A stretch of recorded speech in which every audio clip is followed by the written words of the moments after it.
Hey there, Snicker Snacks. Welcome back to Vorpal Tales Presents Awesome Adventures. As always, I'm your host. Got more pulp than a glass of orange juice, Space Lord Pajamas.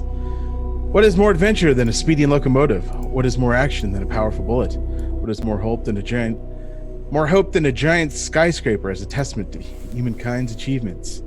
Welcome to Trinity Continuum Adventure. Steve, could you repeat that for me? Welcome to Trinity Continuum Adventure! Thank you. A game about high-flying pulp action set in a slightly more extraordinary 1930s. A story about inspired heroes thwarting evil with daring do and quick wit. We are Vorpal Tales, and we play awesome adventures and terrifying tales every day of the week. For lovers of Onyx Path products, we are playing 2 jump starts on the next 2 Fridays for Trinity Continuum Aeon this week and then Arborant next week. On Saturdays is Mage Technocracy Reloaded from Invictus with Love, and on Sundays we have our Mage Cult Divinity Lost crossover, White Walls. Be sure to check out our website, vorpaltales.com, to see our complete calendar, including all our other games, see recaps of our shows, and get links to our past archive of shows on YouTube. You will also find links to all our social media there and on our Patreon, patreon.com/vorpaltales. Be sure to click follow on Twitch so that you can get notified of shows. If you check out the YouTube archive, be sure to subscribe and hit the bell. Also, check out the Kickstarter for this, Continuum Adventure. It has already reached its goal and has moved on to some stretch goals. It has reached most of those stretch goals, with the current being a pulp-flavored cliffhanger scenario supplement Thrilling Tales. Special thanks to Onyx Path Publishing for gifting us this exciting game system and all the support they offer. Thanks to Astral Tabletop for the awesome virtual space we use to play all our games. Inspired, tell us who you are, as well as the name of your character in this tale. What was the order? I don't even remember. I'm first. All right. Dwayne goes first. Therefore, he is Dwayne at Made of Kimchi on the internet. And tonight, I will be playing Daniel Westergrin. Cool. It's me next. Aha. Hey everybody, I'm Ever. My pronouns are they, them, and tonight I shall be playing Cecil Bainbridge, whose pronouns are he, him. And I think that's all I'll tell you about him for now. Cool. Steve, you're next. Yes, I am. Hello, everybody. I am Steve. You can find me all over the internet at Voodoo Arcade, and tonight I am playing Brock Steele, the pride of Wisconsin. Hello everybody, my name is Rachel. I'm Stolen Fires pretty much everywhere. And tonight I will be playing Betty Harlow, who is a daredevil pilot. She just really likes to be up in the air with the planes. Dig it. And Travis. I'm Travis Legg. Today I will be playing Henry Brown, or Hank, or Doctor, whichever you prefer. And I and he are both he, him. Excellent. Tonight we start our pulp adventure, but let us first discuss this amazingly awesome setting about action, adventure, and hope. Adventure is set in 1934 in a world that looks like our own in that time period, but 10 years earlier, a massive event, later dubbed the Hammersmith Incident, created ripples throughout the world. Dr. Sir Calvin Hammersmith discovered a way to harness telluric energy, a vast energy source he believed existed in the space between spaces. He created an engine that worked like a huge battery to harvest and store telluric energy. The first time he turned the machine on at a special event to show off his newest invention, the energy input was too great and the whole thing exploded. The resultant wave of telluric energy created a cascade event that caused hundreds of people worldwide to become inspired. In this game, you will take on the role of the inspired. People who have been fundamentally changed by a strange energy that makes them more than human. The inspired are luckier than the luckiest human. Mental savants, psychics, mentalists, strongmen, and in some cases, outright superhuman. Their powers never reach the heights of fully fledged Scion or Nova found in Trinity Continuum's other game lines, Aeon or Arborant, but they are still superhuman nonetheless. While Adventure is a game about high-flying action and death-defying feats, those actions and deeds exist in a greater context.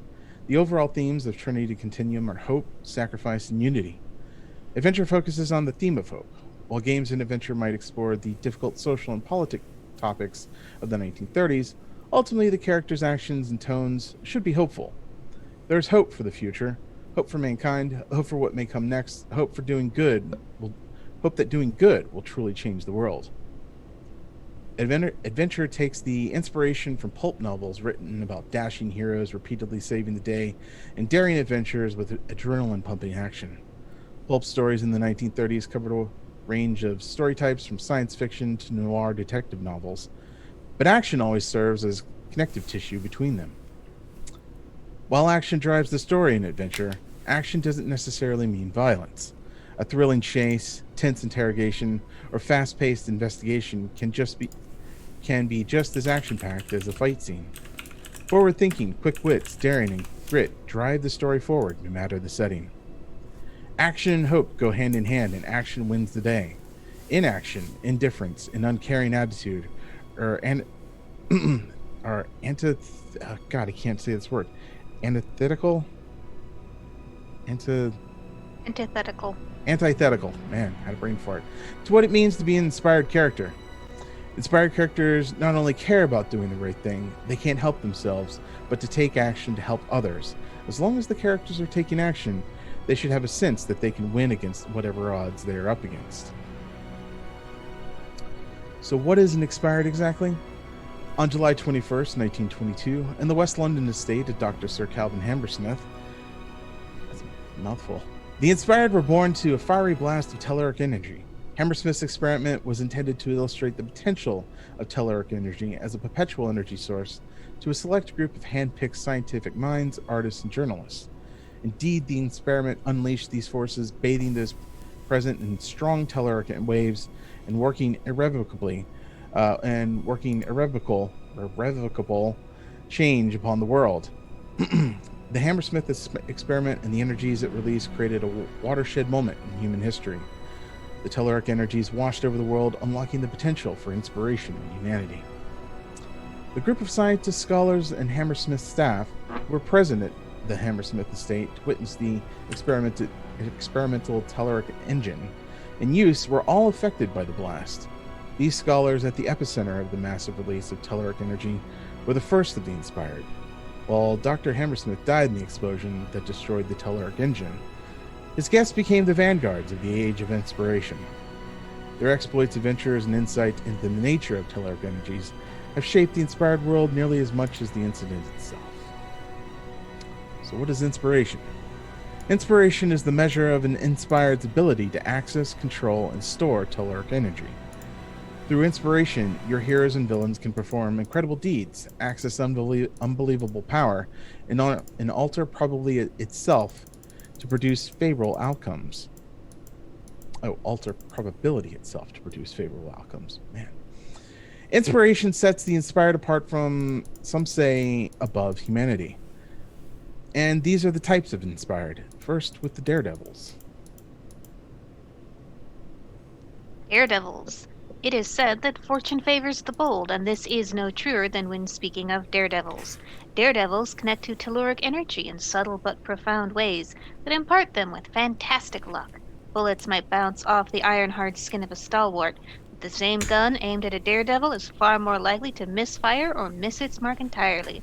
Apart from their remarkable fortune, daredevils frequently exhibit abilities at the razor's edge of human perfection.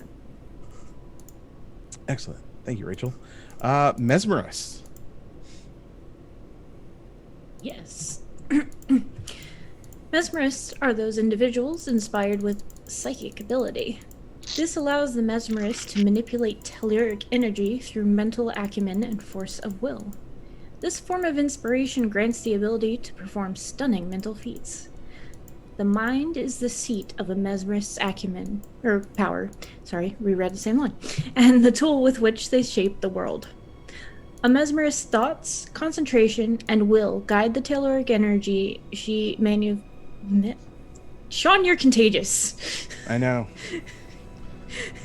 She manipulates with her gifts. Mesmerists are conscious, aware, and purposeful in the application of their inspired abilities by necessity. And stalwarts. Stalwarts are inspired who undergo massive physical transformation, displaying superhuman capabilities of the body and controlling gross energies in a fashion that beggars belief. To many stalwarts, flames, bullets, and blades are mere inconsequences that are more likely to cause a visit to the tailor than the hospital. It is a challenge to regard stalwarts as anything but superhuman. Excellent. Thank you all. The prominence of varied inspired types allows for an incredible level of cooperation as the inspired draw from one another's strengths through teamwork. Many groups of inspired fall under the purview of an allegiance, with some direction or oversight, or at least insight, into the capabilities of each group member to ensure maximum efficiency of the operatives and heroes in the field. Beyond the auspice of the established organizations, friendships and bonds form between the inspired, and many gravitate towards others with complementary abilities and skills to facilitate success in the course of adventuring. Fortunately, possibly due to unconscious manipulation by the daredevils involved, these impromptu gatherings of inspired tend to have gifts and abilities that work well in tandem. So, some of you have pre-mades, some of you actually built your characters, which I appreciate because that was less work for me. Thank you. Adventurers, tell us about each of your heroes. What is their inspiration and backstory? And we'll go reverse order this time. Travis, tell us about your hero. Certainly. So Dr. Henry Brown is a globe-trotting archaeologist slash historian with an area of specialty in South America. He has spent several years kind of running around with the Aeon Society, and as such, kind of due to exposure to the kinds of messes they get themselves into, wound up at one point becoming inspired. His moment of inspiration is listed as birds of a feather. Just happened to be around enough daredevils that it sort of rubbed off on him. His main focus in terms of skills he brings to the table, he's really good survivalist, which one has to be if they're poking around in the South American rainforests, and very skilled with humanities, culture, things along those lines. Kind of knows someone everywhere, something of a friendly fellow. There's been a bit of a dark cloud over his home life of late, as his wife of 30 years has contracted chronic kidney disease. And so he is now focusing a lot of his attention on trying to get her help for that. Right at the time when his only son has gone off gallivanting on his own, hanging out with Eagle Scouts and getting himself into his own little bits of trouble. So he's been staying closer to the home fires near UCLA, where he has a residency, to try to help with his wife and try to help keep the home calm and comfortable while he figures out his next step. Gotcha. Cool. Excellent. Awesome. Rachel, tell us about your inspired hero. Hey, I am playing Betty Harlow, an aviatrix. She grew up on the farms in mid-state California, learned to fly from her uncle, who was a World War I pilot ace. And, after he got a little too old to go up by himself, she was one of the only people in the community brave enough to fly the crop dusters. So that's what she did. That was her moment of inspiration. When she realized, this is what I want to do with the rest of my life. She likes chasing fame. She wants to break a whole bunch of aviation records, fly a really big plane, fly across the ocean, have her face on the cover of Time magazine for all of her really cool accomplishments. She's also into punching Nazis. That's a nice goal that she has. Her best friend is Katie Watkins. She's a reporter for a local newspaper. Another woman who's breaking down barriers. And, Katie talks up Betty and Betty gives Katie tips. And she's also friends with an aerospace engineer, where they're continually collaborating on like how do we make it go faster and higher.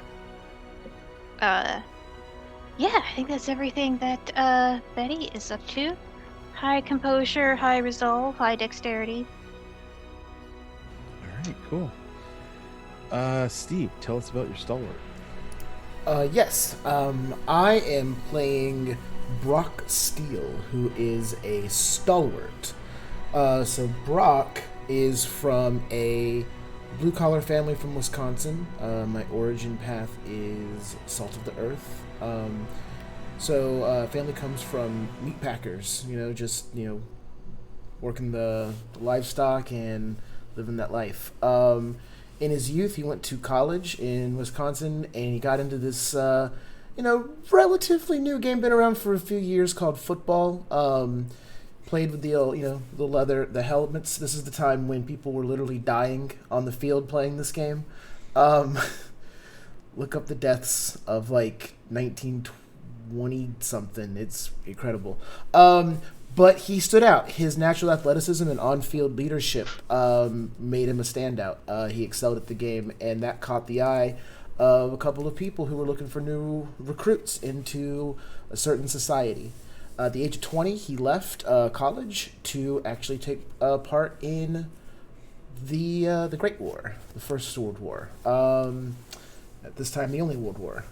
So that was about 20 years ago. So he's actually in his early 40s. Since then, he has sought out these incredibly dangerous circumstances, and he always puts himself in danger over other people.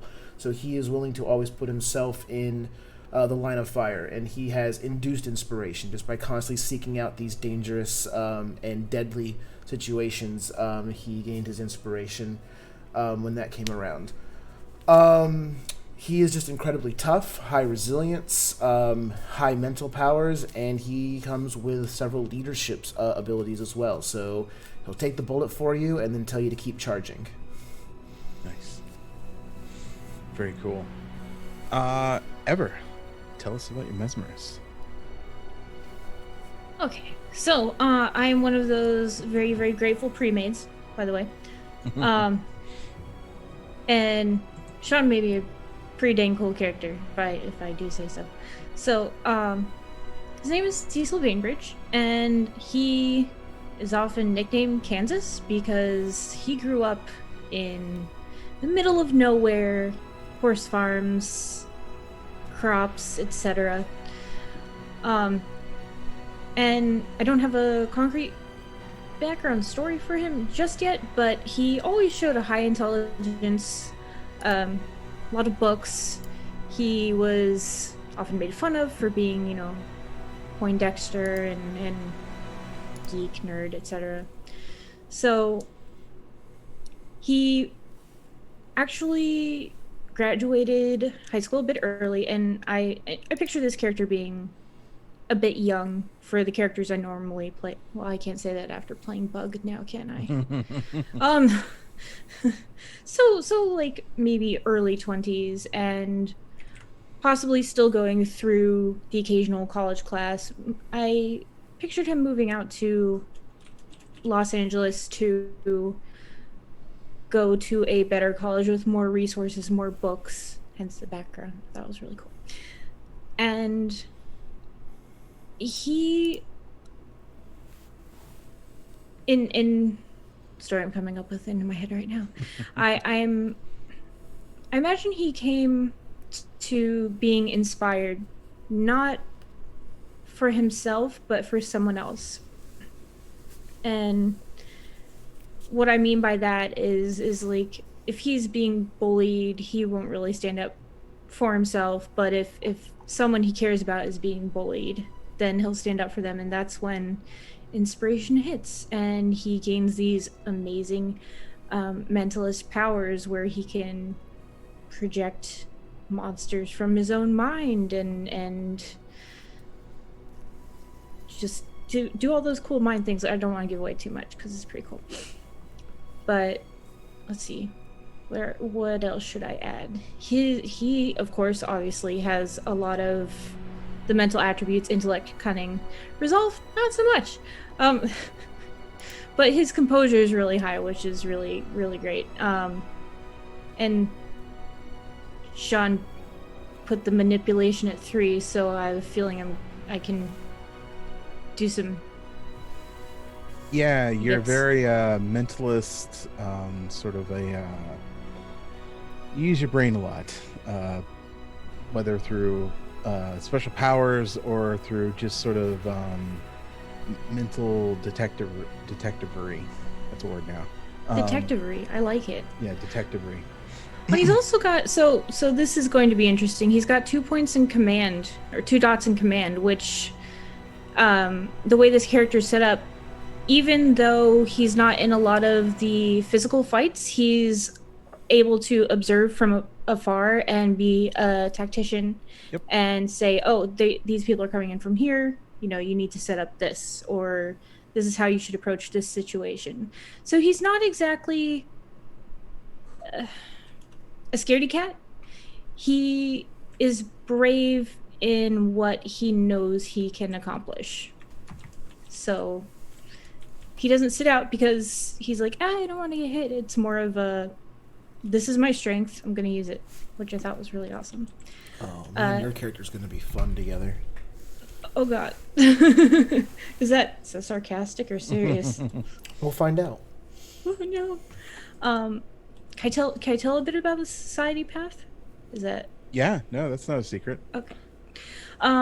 Archivist, which I don't know if Sean read my mind, but that's something I've always been fascinated with in real life, which is slightly different from the Trinity version of Archivist. But what they do is they don't just sit behind, you know, the walls of a museum. They'll go out and they have a taste of adventure, and they'll go with the adventurers and sometimes even lead an exploration to go find new artifacts, to take down new stories, meet native and indigenous peoples when they can. And they actually so kind of Indiana Jones, where it belongs in a museum. However, they would be more likely to say it belongs in this country's museum that these people who created it run. So I thought that was really, really cool aspect of archivists. So yeah, it's my character in a nutshell, and I will be developing the backstory a little more as I get to know how this character feels to me. All right, cool. Dwayne. Yes, so I will be playing Daniel Westergrin. Daniel grew up in Bakersfield, California. And much like Steve's character, he too was in World War One. He was most famous for his somewhat daring yet stupid push at the Battle of Belleau Wood. He was in the Marines, but after the war, he ended up coming home. But he's always been a worldly fellow, and he continued to travel around, making contacts all around the world. Thus, ties into his role path of fixer. Daniel will be the guy, if you get off of a plane, he will be the guy sitting on the tarmac with a passport stamp and just stamp your passport so that you don't have to go through customs. He is the guy that if you are looking for antiquities and do not want to get arrested, he is the man you need to go to. His moment of inspiration was when he was, I don't know exactly where, some type of jungle, taking a group of archaeologists looking for antiquities, and they all got malaria, and he almost died.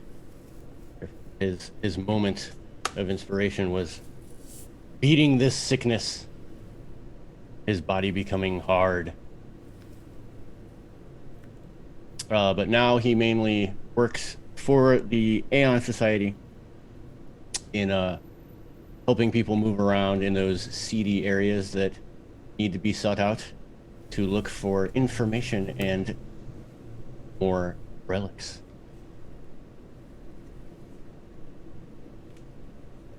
All right, cool. So, everyone, I know some of you had said them in your character speeches, but let's talk about short-term and long-term aspirations specifically.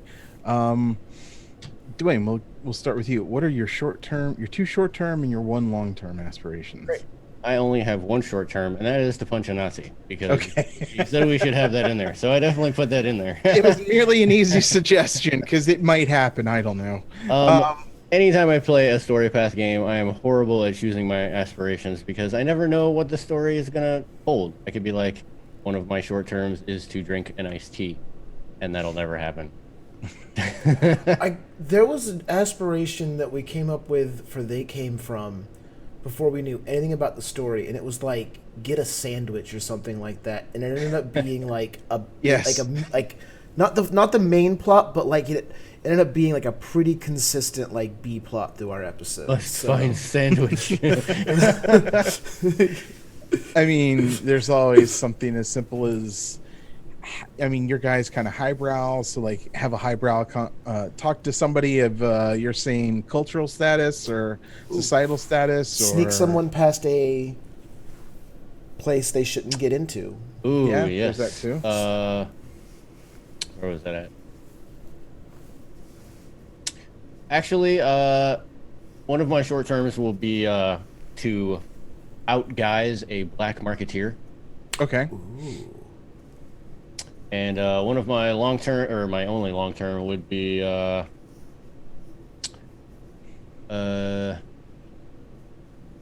don't know. I'm horrible with aspirations. Any help from anybody else? Oh man. I mean, Yeah. you mentioned being a fixer. Help someone stay out of jail. Get Betty a really big plane. Yeah, actually, you know what? I probably could do that. There you go. There you go. That will be my long Okay. All right. fireballing plane for Biddy. I'll take it. Ever. So, my short term's kind of a funny, and I'll tell you why. So my character has, I guess that's the whole point of me talking right now. Sorry. My character has the photographic memory edge. So basically, he can remember pretty much everything, according to the one dot aspect of that. So the short-term aspiration is get a new journal. I picture my character not being able to find the perfect journal to write down these adventures in, and trying so hard and writing on scraps of paper or trying to memorize it, but entertainingly being frustrated about not being able to get his hands on a journal. Okay. Long-term, punch a Nazi with my brain. With your brain. Okay, cool. I dig it. My mind fist. Actually, yes. Oh no. Yes. All right, cool. Steve, tell us about your aspirations. My aspirations. So, as the guy with literal bulletproof skin, I want to have a short term that is protect an ally from an attack. So I want to jump in front of a bullet for another character. And then I would like to give a command in combat that is followed by another character. Okay. Okay? That didn't go so well for you last time. It did not, which is You why won't be these getting that from me. which is why these are good aspirations, because I like when aspirations, require the scene to, work with another character and develop. So if it's constantly like, well, we're not going to listen to what you say, then that's funner for the aspiration to play out. And finally, a little similar to to kind of what Betty was talking about before. Brock is also a fame chaser, which is funny because I didn't mention his society role, he is actually part of Branch 9, which is the more secretive adventuring group in the current lore. So he's constantly trying to have these great big adventures, but they keep him like under wraps mostly because so they're constantly being like, no, like you can't be going and having like radio serials about your stuff. But he wants to make the front page of the Times, and or be in the pictures. The moving pictures. Moving pictures. Those talkies. Yeah, so he's fallen in with this more secret society despite being this big bombastic character, and he would like to expand his fame. All right. Is that guy that goes in and does all this like crazy stuff, and it costs the organization millions of dollars to cover it all up? I was talking before with you guys, and it's literally like he's the weapon that Branch 9 like uses against the bad guys once they've figured out what they want to do. So they've got all these spies and actual like espionage working, and then like, all right, we know who we need to go take out. Brock, get him, and he just runs through a wall and does what needs to get done. Okay, cool. I mean, a man should learn how to handle his own elephant gun. Just saying. Rachel. Hey, I didn't do it. What are your short terms and long terms? Short terms. This is basically Amelia Earhart with the serial numbers filed off. Okay. So she wants to set a couple aviation records for solo flights, flying across the oceans. So she wants to set the record, and she also wants to get famous for setting the record. And like Brock, see her face on the front page of the newspaper or Time magazine. And she also wants to punch a Nazi, just right in the face. Cool. No more teeth for you. You don't get teeth. Would you punch a Nazi with a plane? Oh yeah, I would totally bomb a Nazi encampment. That counts too. Okay. As long as they don't have teeth by the end of it. Yeah, we'll see what we can do. Okay. And Travis. So Henry's aspirations are to discover a new historical fact. Is one of his short-term aspirations. Very curious, always wants to learn new things. Punch a Nazi because why not? And the long-term aspiration is to find a cure for my wife's chronic kidney disease. Okay, cool. It's probably not going to pan out. I mean, maybe. You never know. You might find the means that lead to the way. So, you never know. We'll see what we can do. Some cup buried under Sepulveda Boulevard? Yeah. That'll work. Yeah, totally will work. All right, so excellent. Was there anything else about any of your characters that we need to know that you want to say? Anything before we jump into this? Feel free to pick on my character for being a nerd. That's kind of the idea. Yes, I think something was not done on my sheet, even though I have a pre-made or a modified pre-made. Okay. I have no facets. Some of you didn't get facets. I forgot. You can leave that up to you. You can just put 3 dots any way you want in those 3, and Yeah. those give you your inspiration, basically. So if you have a facet at 1, that gives you 1 dot. Facet at 3 gives you another dot. And a facet at 5. Correct. Yeah. Remember that? Yep. 1, 3, 5. And So then no you matter get what 1 dot, you- no matter what. Wait, 1, 2, 1.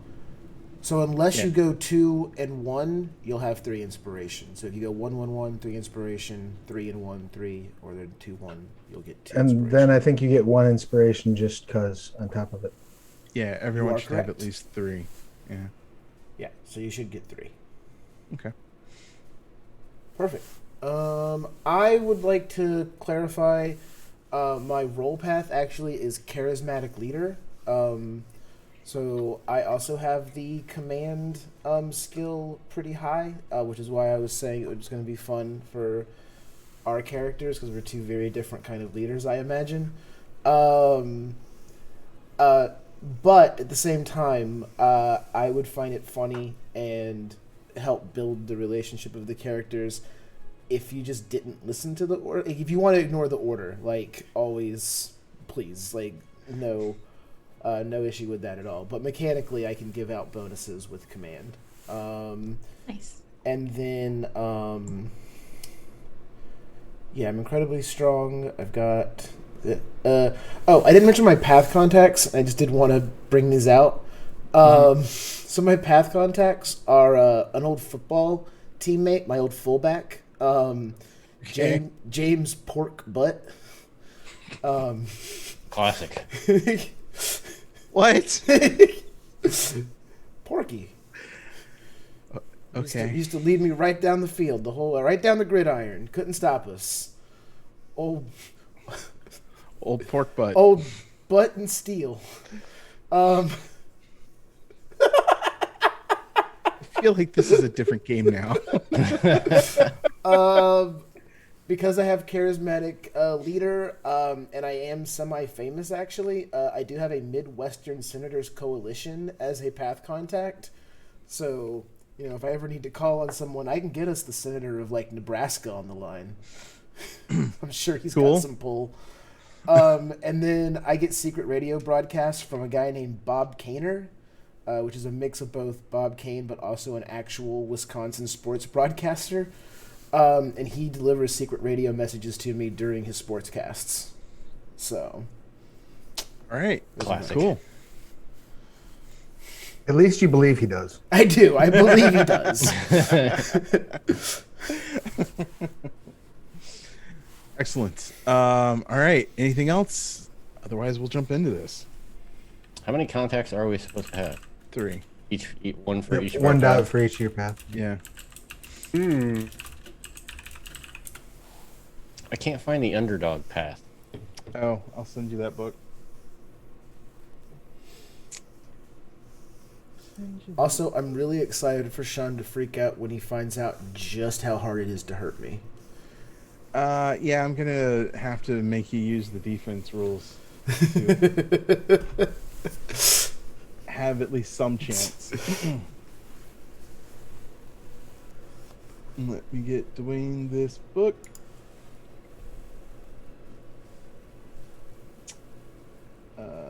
This one. Sorry, that's my fault. Yeah, it's good. Cool. All right. Cool. All right. So we good? I think we're good. We should be good.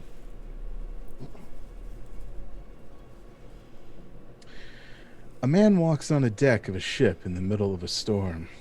The sea swells dash over the sides. The man lumbers around as if seasick. Leaning against the wall, his head tumbles around, vision blurry. Lightning flashes, and he sees a tall man standing there. Lightning flashes again, and he sees the angular, chiseled features. "You," he gasps. The tall man reaches out to the stumbling man. A rush of water tumbles over the deck, and all that is left is the tall man, who slinks off into the dark.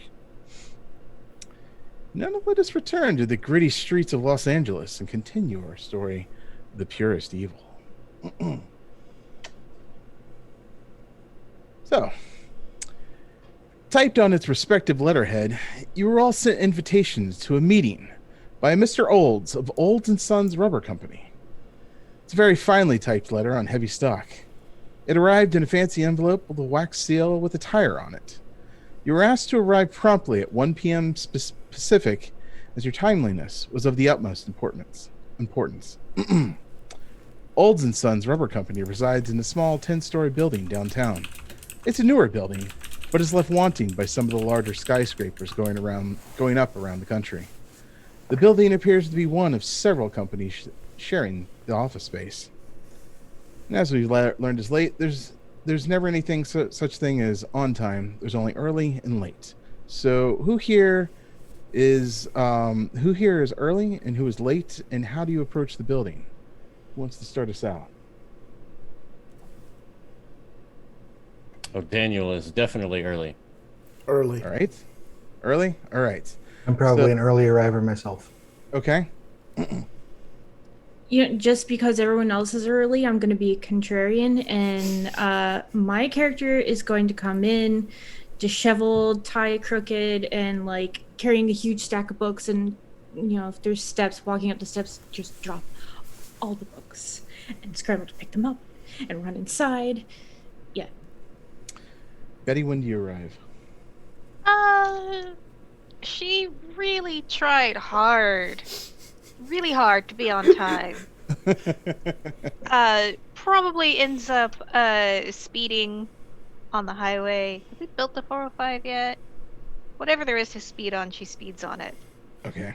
I don't believe so. That was a major plot point of Who Framed Roger Rabbit. That is true. As all of my history comes from Who Framed Roger Rabbit. This is why I'm playing the historian. I mean, hey, you can learn a lot from that movie if you really pay attention to the depth of it. Yeah, it's a great movie. PCH was built in 1919. She ends up speeding down PCH. Okay. Wow. Okay. Nice. That is Pacific Coast Highway. Brock will walk right through the front doors, throwing both doors open. Kind of stands, hands on his hips, and kind of poses. Sun comes through the windows and glistens off of his skin, his almost metallic skin. You! I received a letter. Please tell me what office I need to go to. So, Dwayne, you were just about to enter, and you were about to like gently open the door and like make a sort of, stately appearance as you walk into this lobby, and then this man literally just like burst in like it's somebody's birthday. Daniel is not put back at all. He will merely put his hands on his hips and go, ha, aha, a man after my own heart. Ma, your posing is impeccable. Are you also here for the meeting? I am. You look a man about. I get about. Excellent. Where is this meeting? I do not know. I look at the desk. Where are we to go? There's The woman is afraid. there's a secretary at it's like a big lobby. It's like marbled, and then there's some stairs at the back that go to an elevator system and some stairs, and there's some small offices on the first floor. The secretary looks like she's trying to answer a call and like looks at the both of you, and then Henry, you arrive at about this time. Oh, hello. I received this missive. Stated there was some sort of meeting. I assume the loud gentleman received the same. Is there can someone direct me to where I'm supposed to be, please? We've been trying to receive this information now all day. It appears she is not willing to give it up without a fight. Oh no. Who are you here to see, gentlemen? Ah, of course. One moment. I take out the invitation, hand it over. Mr. Olds. Okay. Actually, he should be coming down for lunch to head out to lunch here, and just if you can just wait over in the corner. You're all very tall and spectacular. Anyway, yes, just if you could wait till one side, and he'll be down in a moment. Of course, thank You you. wish us to sit in the waiting area. Right, there's some chairs, like some nice sofas over there, if you want. In the lobby. Yes. Is there no private seating area? I wouldn't want to get spotted from the outside. Oh, we do not need privacy. We need to be aloof. So that when anyone else comes, we can greet them and tell them exactly where they need to be. I go and I was like, very well. I guess I will stand here amongst the people in the lobby, and I will just go like against a pillar and just stand and like try to get noticed.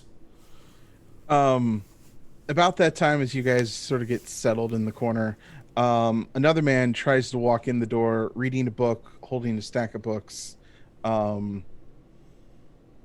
trying to open the door with the book they're reading, and then everything just sort of tumbles about. Oh no, I will actually run over and be like, excuse me, sir, you seem to have dropped some of your papers here. Let me help, and I'll try to actually help this person. Cecil.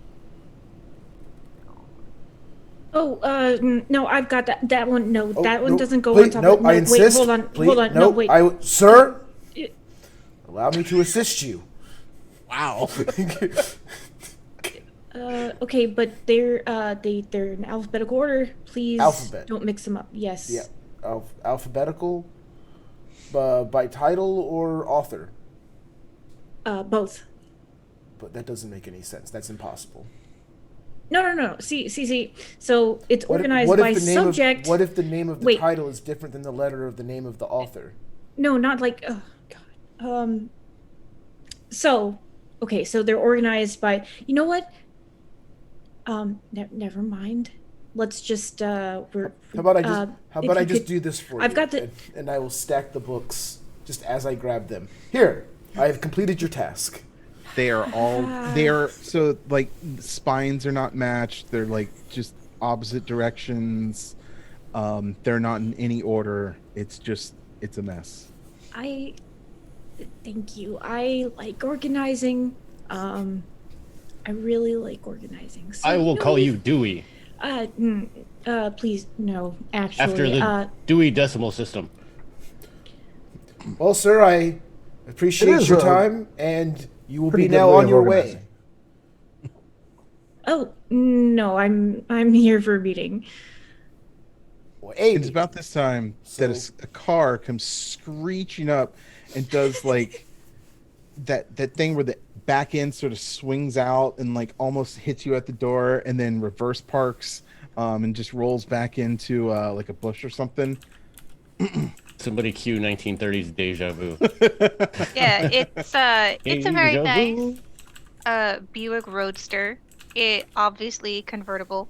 A little bit on the dusty side, but yeah, Betty doesn't even bother to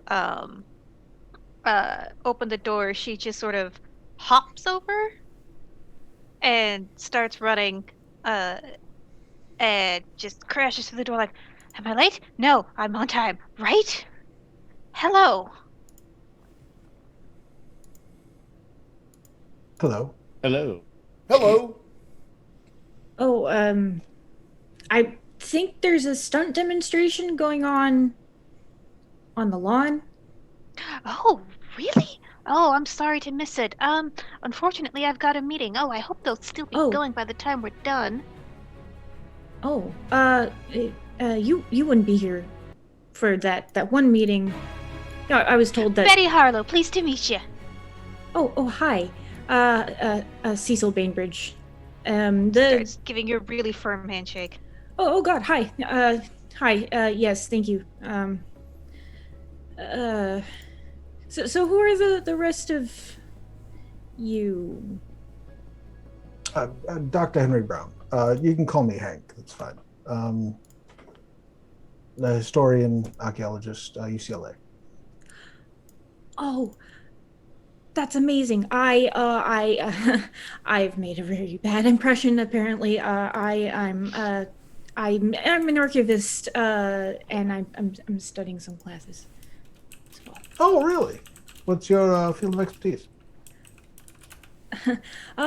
Well, it's gonna sound kind of ridiculous, but ancient cultures and preservation and my dear boy, that sounds really beautiful.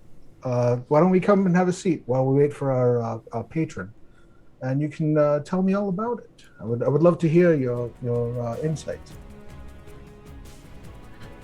Oh, I'd be honored. Thank you. Let these very exciting folk be exciting over here, and we'll go have a nice calm conversation while we wait.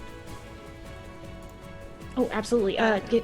He shakes your hand, but his hands are definitely clammy because he's nervous. Excuse me, are we doing introductions? Yeah, Betty Harlow, pleased to meet you. Betty Harlow, pleased to meet you. Hello, everyone. I am Brock Steele, It's a pleasure to see you all. Of course you are. Hi, yes. So you've heard of me? No. Right this way. And I am Daniel Westergrin, getter-inner of get-ins and acquirer of unacquirables. What are the chances that I have prior knowledge of Daniel, as we're both members of the same society? Probably really good. Probably just more like in passing or just know of their reputations. If you worked together before, that's up to you guys. So, good to see you, Danny. Likewise, I'm sure. I'll go and help the awkward one into a seat. And what was Meanwhile, it you said? By author and then title? Was that what you said? I'm trying to help. Actually, it's by subject and then author and then title. I have multiple authors in the same subjects with different titles. Though one is a copy, so it's the same title, same author, same subject. But maybe Dewey does have a good system for this. Works kind of the same way. Yeah, that's not exactly how my brain works, but I might give it a try. It's worth a shot. I think all libraries will be using it in the future. As if we can organize all the libraries to work together. One can dream. I mean, you might even go so far as to say someday we'll just be able to access these books with the click of a button. That's ridiculous. Like radio for books. Well, no, Books by you'd be radio. surprised. Because I've done a little bit of work in airmail and times are getting much, much better. You might be able to order something from New York and have it delivered here in 3 days. 3 days, that's preposterous. It's incredible. I'll bring you up on the airplane sometime. You can see how fast it goes. Oh no, I'm not a big fan of heights. I mean, I'll go if it means going to adventures, but I don't want to adventure by going on a plane. Does that make sense? It's okay. We'll bring a bucket for you. Oh. I find breathing into a bag helps. It's about this time that you see a man walk out of the elevator and down the stairs towards the receptionist desk. Very tall, sort of thin.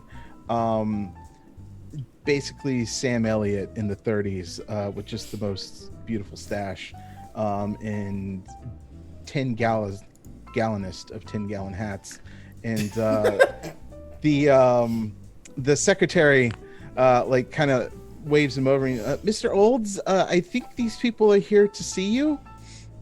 Walks over, kind of plants himself in front of you. Well, you don't look like my 1 o'clock. We're in Not like my a usual, board anyway. meeting room right now. No, you're still in the lobby. Still in the lobby. Oh, I thought we Yeah. okay. I'm still standing next to the pillar. Well, if you're Mr. Olds, I believe you assembled this crew, yes? Did I now? Official letterhead. Let me see that. Oh no. Damn it. You're probably here to talk to my idiot son. Where is And this about- idiot son of yours? And about that time, you see a younger man come rushing out of the elevator down and kind of scurries by the receptionist desk and props up next to the Sam Elliott, basically, and kind of looks at y'all and just like, "Hello, thanks for coming. Hi, Dad. Don't you have a luncheon with land barons who want to lock up their daughters in the basement or something? Son, why do I feel like this is going to be another one of those disappointments that you put upon me? Anyway." Excuse me. Betty Harlow, pleased to meet you. Nice to meet you, young lady. All right, well, I'm hungry. Excuse me, Lunchtime. sirs. Are you currently aware of a kidnapping that needs to be resolved? No. Anyway. You've referred to people locked in basements. I want to make sure. No, it's just it's a thing. It's Chinatown. Don't worry. So the senior olds kind of looks at his son, just shakes his head, walks out the front door, while the younger olds kind of looks at you all and just like, so you got my letter. Excellent. Thank you for your You prompt, sent the letter. Yes, I did. I am Rexington Olds. Is this your first time gathering together what is clearly a arrangement of folks for some sort of daring do or adventure, one might say? Oh yes, the society. Guess you could say I'm a long-time donator, first-time caller. Can I give you a piece of advice? Yes. Next time, tell your secretary. I have a secretary? I don't No. believe that she is his secretary. Right. Sir, do you even work at this establishment? Yes, I do. My name is on the building. I'm part of the Sons part of the building. Olds and Sons? It said sons? Yeah, Olds and Sons. right? What? Look, I'm used to this, okay? Probably not for much longer. No, my Correct, dad... Betty will soon be and son. Right. And no, funny story, I'm the only son. I think my dad just is hoping that another one will show up and won't be a disappointment to him. It's a family thing. Anyway, That's You got any sisters? no. Anyway, yes, first time caller, might even be looking to get into the biz someday myself. So anyway, at 2:42 p.m. today, a ship will be arriving at the docks. I will need you to escort a man and his daughter who will be arriving as immigrants to our fine country. They'll be important, so you'll need to make sure that they get safe and that anything they are carrying is taken care of. And if you could get them to the airport and procure yourself an airplane. I'll probably have one there.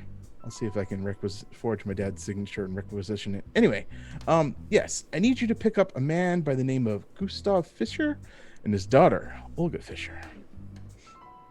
I see. And did you have something? Yes. Mr. Olds, normally I have no problem with getting people in and out of countries or acquiring things that need acquiring. Mm-hmm. However, it is an odd situation where you just randomly send me a letter and then send me off. Well, you see, I feel the information and the work that Mr. Fisher is a part of, Professor Fisher, actually, I feel like there might be other parties interested who might be less nice and lucrative in the manner than I am. I just want to make sure that he has the finest protection as he makes his way out to Las Vegas, where I will be doing some land speculation. So if you could get him there, that would be great. Just want the finest protection for this great, intelligent man who is doing some work for me. Should we So be to speak. expecting any unscrupulous individuals? I mean, I hired you because I sort of maybe suspect. Have you? Yes. What?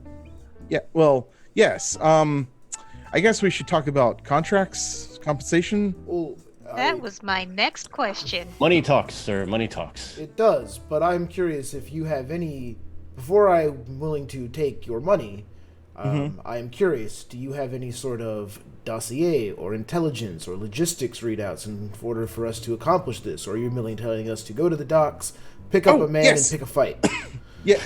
No, not pick a fight. What are you talking? Stop it. No, not a fight. He goes back and he's like, Angela, do you have? Okay, yeah.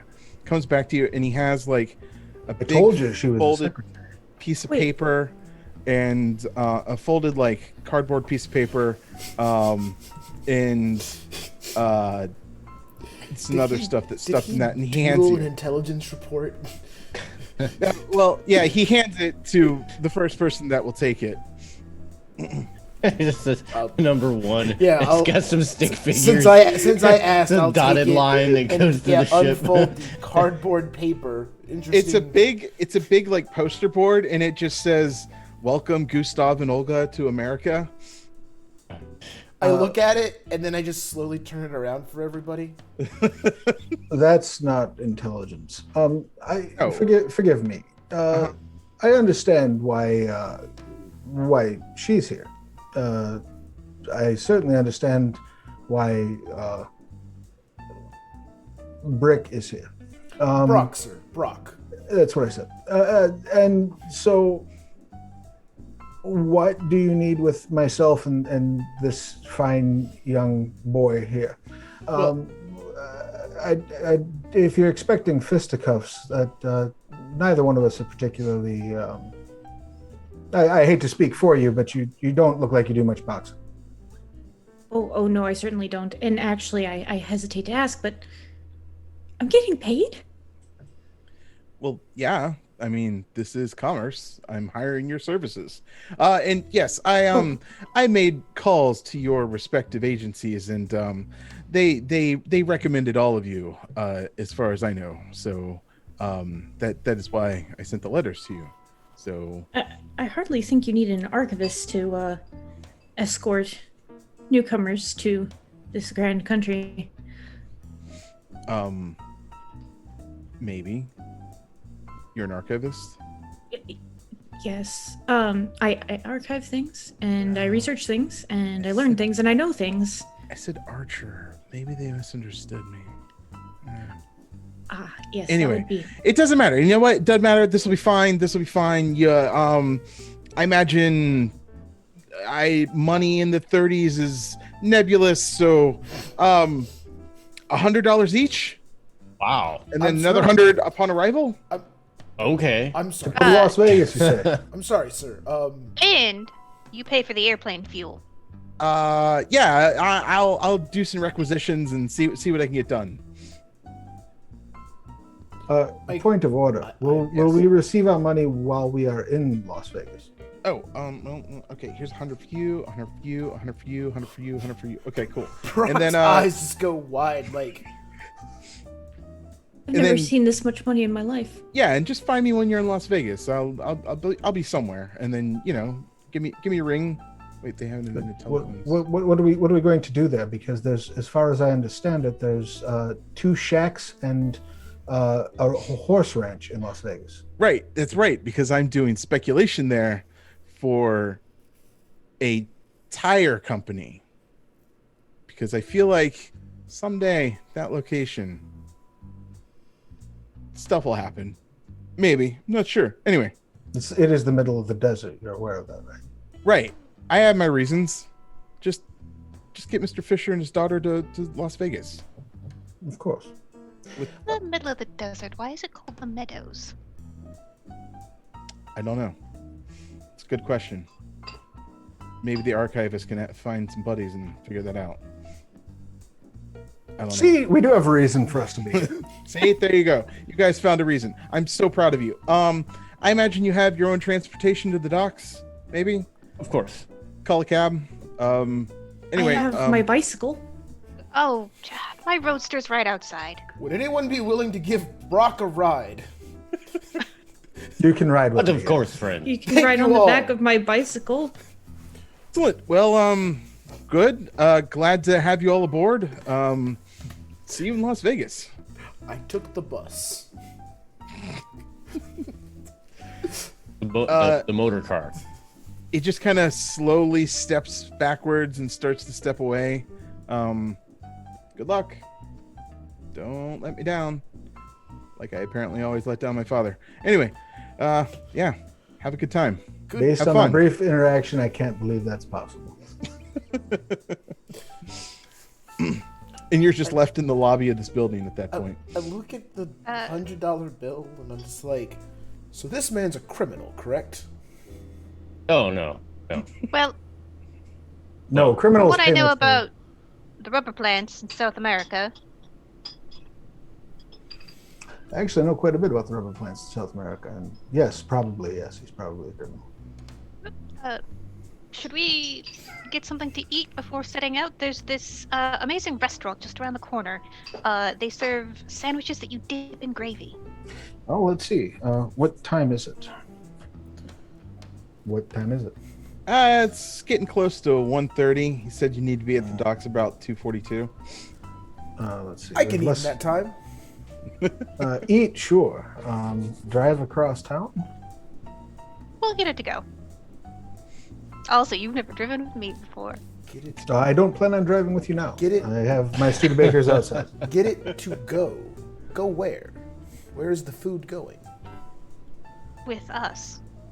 They place the food in a bag, and you have the ability to take it with you.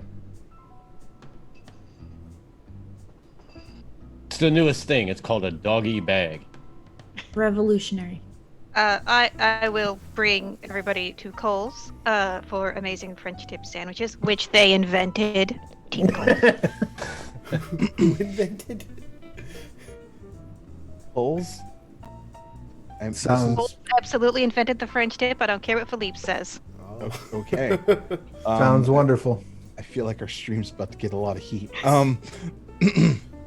Cool. So you stop, get your French dips. This is a unique meat delivery actually- system. Before we leave, I'll want to talk to the secretary, Okay. Angela. That was her name, right? Yes, Angela's her name. Miss Angela. Yes. Seemed that our interaction with the young olds. Yeah, she does that too. Almost half giggles. Ended quite abruptly. Do you have any information on what these individuals we are looking for may look like? No, he just had me make that sign that you guys have, and this is one of his harebrained schemes, as far as I know. A scheme, you say?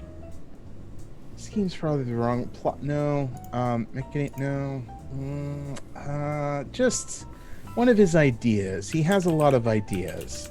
They usually just end up spending a lot of his father's money, and Farce, I believe, is the word you're looking for. farce is almost too mean, but yeah, probably farce. Mr. Olds Jr. has a lot of ideas, and he's just really excited about things, and he honestly has the best intentions, but what's that old saying? The road to hell. Is a quick drive? Yeah, that's it. Why would anyone drive to hell? I don't know. We're about to answer that question when we go to Las Vegas, home of one horse ranch. Indeed. And make sure you bring like a scarf or something. Very And dusty. water. Lots of water. And water, yes. It will be dusty. Cool. So Angela doesn't really have any more information for you. Betty, you were saying something? Oh, no, I was just going to say, off to Long Beach, then? Sounds good. You get your French dip sandwiches. Brock tries to eat it there, but just almost absolutely refuses to get in the car and eat it on the go, which seems weird. I haven't. Half walking out of the room. I haven't had to eat like this since the war. You should sit down and enjoy a meal. Can enjoy it in my car. This seems You were in the war? ill-advised. Sure, I'll eat with you. About 1:45. Get to Brock- Long Beach in an hour. Brock just annihilates the sandwich. Just Really good, too. Just quite a tasty sandwich. And they serve bourbon pecan pie as well. Sounds delicious. Does sound delicious. Out of character, I want that right now. Right. out of character, the southern in me is very mad that some California person is offering me pecan pie. But it's delicious pecan pie. Why is that a problem? Wait, you say pecan? Yeah. Pecan. Oh, It's not pecan. pecan? Oh, it is not pecan. All right. Brock is slightly impressed by your steak sandwich, is what he'll keep calling it. It's a French dip. This steak sandwich is delicious. I like how you put the steak in between the bread, and this sauce is quite delicious. One of these days, I'll take you back to Wisconsin, and we'll have a nice steak, a nice ribeye, cooked up perfect. Sure. Fresh from the yards. Yes, Wisconsin will always be the home of steaks. Ow. Is anybody else doing anything else other than just enjoying lunch before heading to the docks? I'll invite Cecil to ride in my car. I assume there'd be room to strap a bicycle to the rear end of a Studebaker. And just Sure. throw it in the back.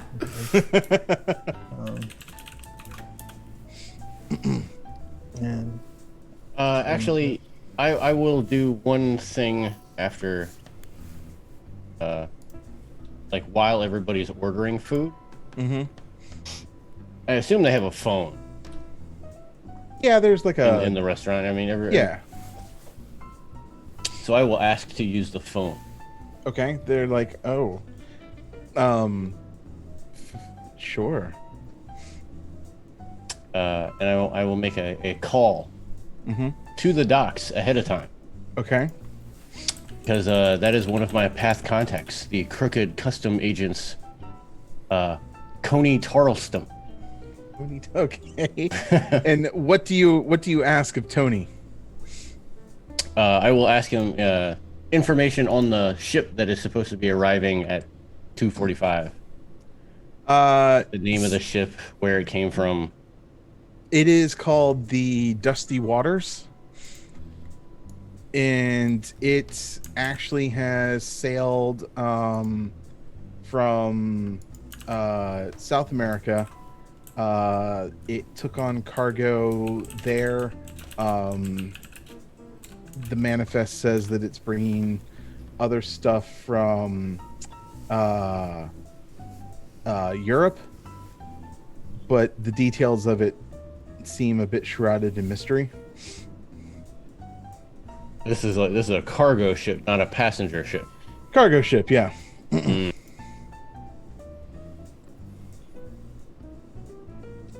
Thanks, Coney.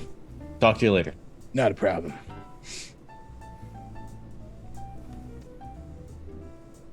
Do you share any of this information with anybody else? Yes, I will share with the group that it is in fact a cargo ship. No listing of passengers. Sailing out of South America via Europe. so this being smuggled into the country. It would seem so. And what were the names again? It is Gustav and Luna Fisher, I believe. Olga Fisher. Olga. Is there any chance I'm familiar with either of these two folks? Mostly, like I said, I have a lot of connections down that way, mostly in academic circles. But yeah, if you want to try rolling one of your academics and see if you can pick up on the name. Sure. Would that be like a humanities check, maybe? Humanities and let's go with intelligence. All right. Is this our first roll of the game? This is Yes. the first roll of the game. Our first roll. Would useful esoterica or a path contact academic apply? Can I call? I suppose I couldn't call my friend. But would either of those apply? Yeah, you could use either of them, whichever you think applies. I'll Yeah. go ahead and use my useful esoterica edge. I might just know some Phone a weird friend. stuff about this. Okay, so it looks like I got 4 successes. 4 successes, yes. Okay, so you make a call. You're kind of thinking back. You have a pretty long-winded conversation with your contact, who remembers something going on over in Europe. And he does kind of have a recollection of this guy being some sort of inventor, and he also was not keen on, and he met him at some convention over in Europe, and the last thing he remembers was he was talking about building some sort of machine based off of the new energies that have been discovered. And then they had a short conversation about the politics that was going on over in Germany at the time, and currently, and that he just didn't agree with it. So that's what you get about Gustav Fischer. Is he German? Yes, he is from Germany. When the phone is free, I would like to call up my contacts at the Air Circus. Okay. And be like, okay, this guy Rexington Olds, is he for real? So nobody knows who Rexington Olds, and they're like, do you mean Theodore Tex Olds? And you're like, maybe that was the dad. He didn't get his name, but yeah, sure. And they're like, yeah, he's big in rubber and big into tires. They made a massive fortune putting tires on a lot of the new model cars that are coming out.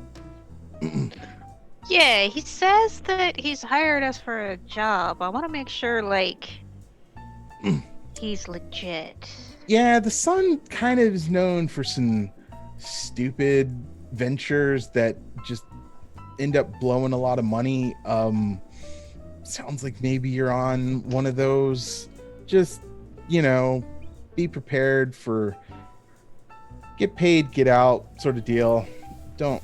Well, his money's good. As far as we know, it doesn't come from any bad places. It's just they're stinking rich from tire sales. All right. I'm happy to have his money blown on me then. Thanks so much.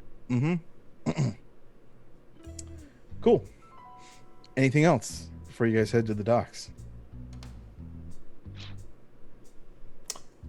Yes. I would like to also go make a phone call once the phone is free. Okay. Okay. So I will Everybody's like, this is not a public telephone. May I use your telephone, please? You should charge a dime for this. Oh, and like they look at Brock and they're like, hey, can you get a dime? Can you break 100? They're like, that exists?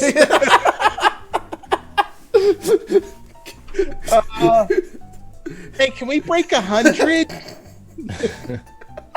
They just give you the phone. I would like to call James, my path contact. Okay. What does James do? James is my former college football teammate, and he probably mostly just works a regular blue-collar job back in Wisconsin. Okay. So I will do a collect call, so it charges the restaurant, and then I will, in fact, pay them for it. Don't worry. Okay. Hello, James. Yeah, what's up? Hey, buddy. Hey, it's Brock. I'm hanging out with some people, and they all called their friends before going off on this adventure I'm about to go on, so I just thought I'd call you and say hi. Hey, sounds like you're having a hell of a time there in LA.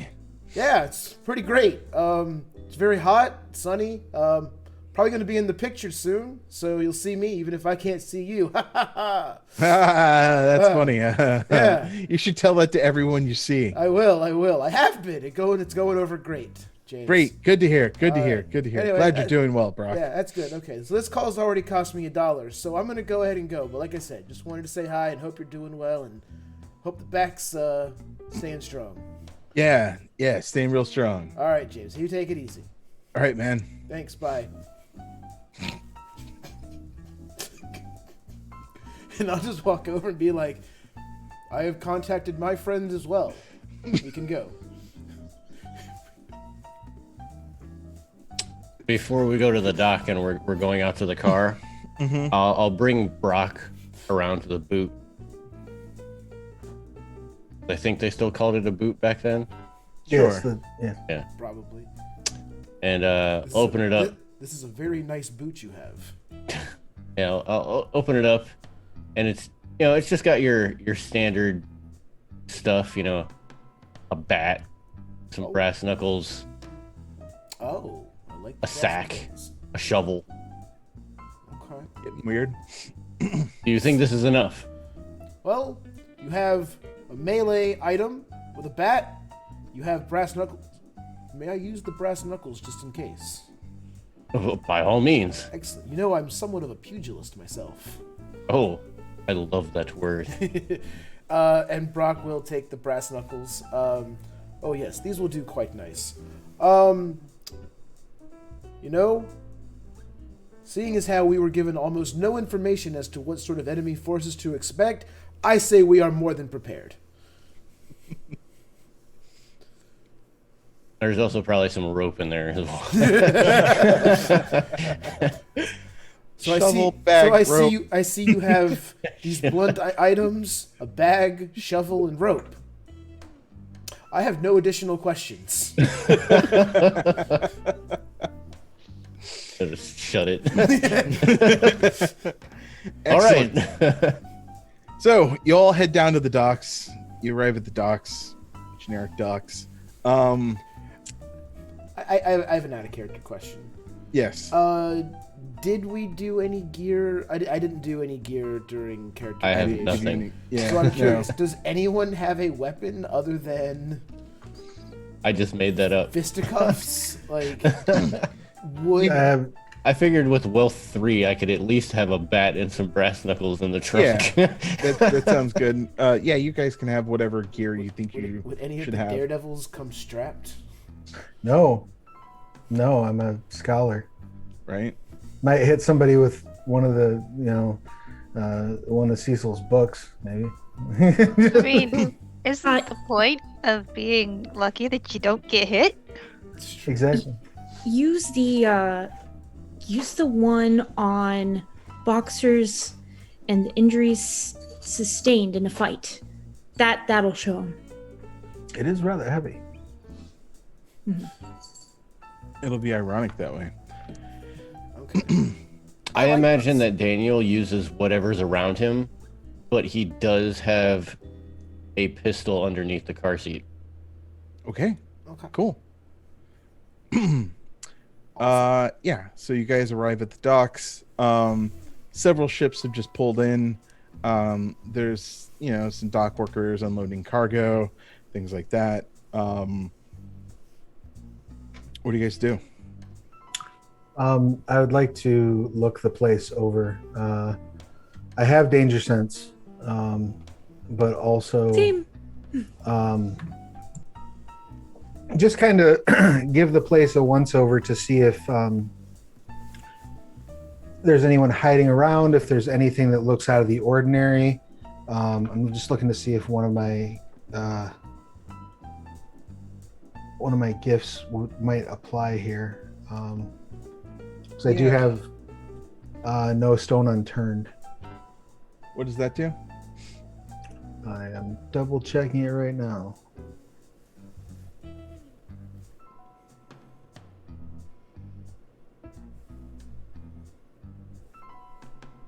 Why are we not behaving ourselves here? Look, did I put the wrong?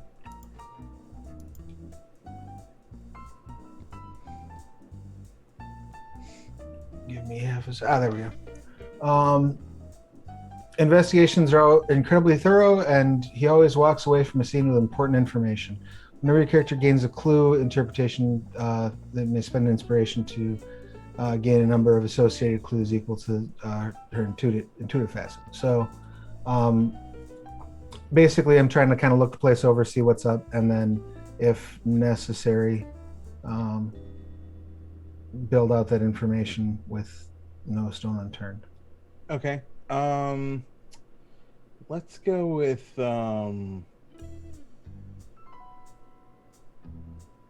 what's your highest between presence in composure? Composure. Composure. Go with composure, Yeah. and then a good search skill. Would survival apply? Yeah, I was thinking survival. Let's go with survival. Excellent.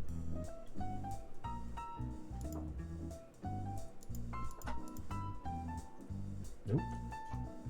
Let's use D10s, not D8s.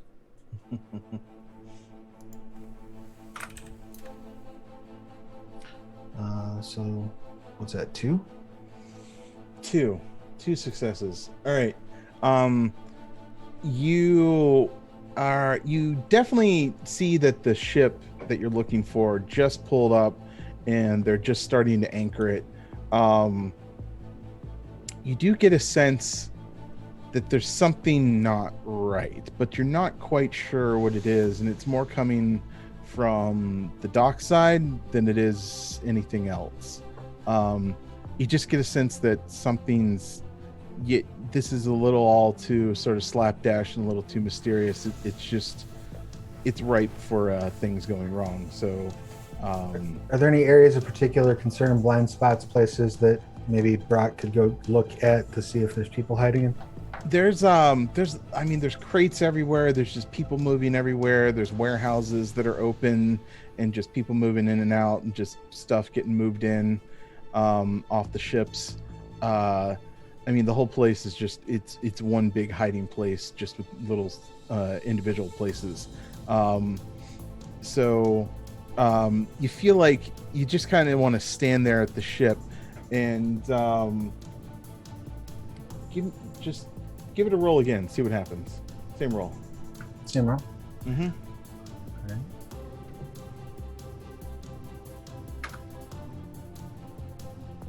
That's another 2. Another 2. And do you want me to blow the inspiration for the? No, don't worry about it yet. Because you're doing pretty good with the rolls generically. You're watching the ship and you're watching it closely, and they're loading off a huge set of crates that they've craned up, and it's dropping to the ground, and you swear you saw somebody. You thought something or someone was on that set of crates, and you walk over there and you look around, but like they're gone, and it seems weird. You're just kind of looking around, and you swear there was somebody there. Could I attempt to maybe track any evidence of movement away from it? Any signs that maybe somebody might have, must have moved fast if they got away. So any disturbances in the immediate vicinity, anything like that would indicate someone running by? No, nothing looks out of place, but you swear there was somebody there. All right. I will share that information with the class. Okay. First of all, we are in a wonderful place to get jumped. Secondly, I'm quite certain someone was on that box a moment ago. Yeah, a real person, or do you think it was maybe something? Are there ghosts? I should There's hope such not. things as ghosts. That sounds terrifying. While we There's some investigate things on the radio. What's that? While we investigate the possibility of ghosts, I think we should implement a buddy system. Daniel, Yes. can you protect Henry? But of course. Excellent. Betty, you seem capable. Can you make sure that Cecil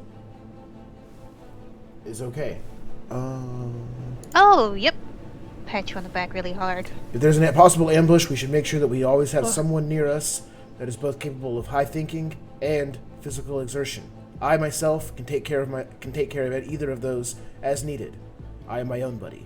I am my own I'd best friend. actually, well, I'd like to point out that I'm a bit of a tactician myself. Right, high thinking. Well, you're not wrong, but if I can get a good vantage point, do we have any radios? No. No radios. Many of you carried a radio station in your back pocket. Bird calls and hand Got one on signals. the plane. So Cecil, you need a high vantage point. You'll be able to maybe scout out more information that way, correct? Oh, yes, absolutely. But Just make a noise like a whippoorwill if you see something. an excellent call. That will be our group's call, the whippoorwill. Obviously, we all know what that sound is. It's kind of a whippoorwill, whippoorwill. Whooperwill. Whooperwill. Are those native to the area? No. I mean, they might seem a little... That's why it's so foolproof. let me take a moment and figure out a more native species to this area so that we don't seem so... There's so that we can all be confused when we hear one of them. Yeah, it's a great plan. There's no time, Cecil. alright. Betty, take Cecil up to a higher vantage point. Give him protection so that he can get us the lay of the land. Come on. I'll tap you on the shoulder as you're walking away, Betty, and say, if you see an ambush, shout ambush. Wise indeed. Can I roll command to help give them a bonus for the kind of like getting up high and scouting, since I was trying to like kind of break up, into groups and give those orders? Yeah, I'll give it to you for free. They can get a bonus dice on their next roll if they should get ambushed. Perfect. Cool. So everybody sort of gets in position. Betty and Cecil, you guys find yourselves up on some scaffolding that just happened to be there on the docks. It doesn't seem to be doing anything of any particular reason. Brock, where do you position yourself?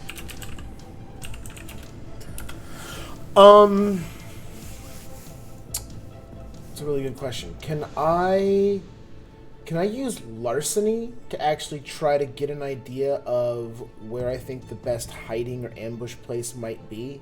Since Cecil's trying to go hide at see everything, I want to give an idea of if I were to jump someone, where would I post up? Sure, roll it. All right. Can I do cunning and larceny? Yeah, sounds good. All right.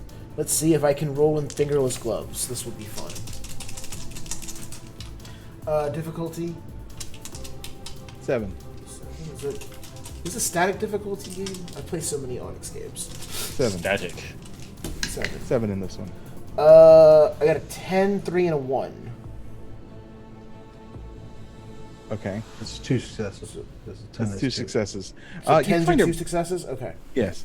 You find a really good hiding place inside a crate that you can kind of lift up the thing. Okay. And it's right next to the ship that that you need to be paying attention to. Okay. Hank and Daniel, what do you guys do? How do you position yourselves up? Well, I think someone is going to need to go and actually speak to them as they're coming off the boat. Okay. So that should probably be us. We're relatively unassuming. We're not armed, and I've just rolled up my sleeves in case I need to give someone some chin music. So Nice. It's time to get dirty. You guys position yourself at the bottom of the gangway, and as you arrive, you see a salty old sailor escorting this young girl who's got this briefcase cradled in her arms, and you kind of get the feeling this is who you need to speak to. Do you think we should actually hold out the sign? It's up to you. yes, that might be a great way to draw out whoever might be around. Excellent. And we'll find out what happens after a short break. No. They're either going to be like, oh, this is where we need to go, or they're going to run for their lives. Gunfire. That's what happened. Excellent. Okay. 5-10 minute break. Sounds good. No right. later. All right. We will be Which right one back. is it? 5 or 10 minutes? We will try to be back by 10:50 Eastern time, so about 9 minutes, maybe a little before that. Okay. All right. Which one is it? Is it 5 or 10 minutes? 5-10 minute break. Sounds good. 5 or 10 minutes? Uh, we will try to be back by 10:50 Eastern time, so about 9 minutes, maybe a little before that. All right. 9 minutes.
And we're back, and our intrepid heroes were setting up for a potential ambush.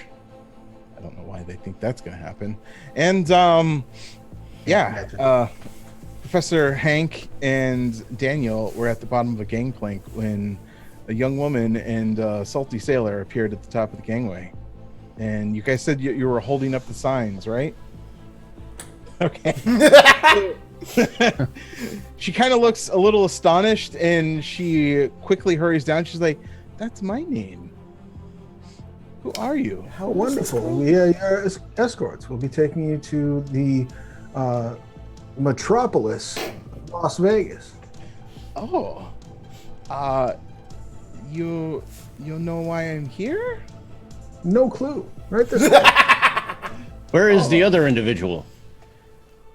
Oh, Yes, you were traveling with your father, yeah? so they said that my father went overboard during the voyage. Who said that?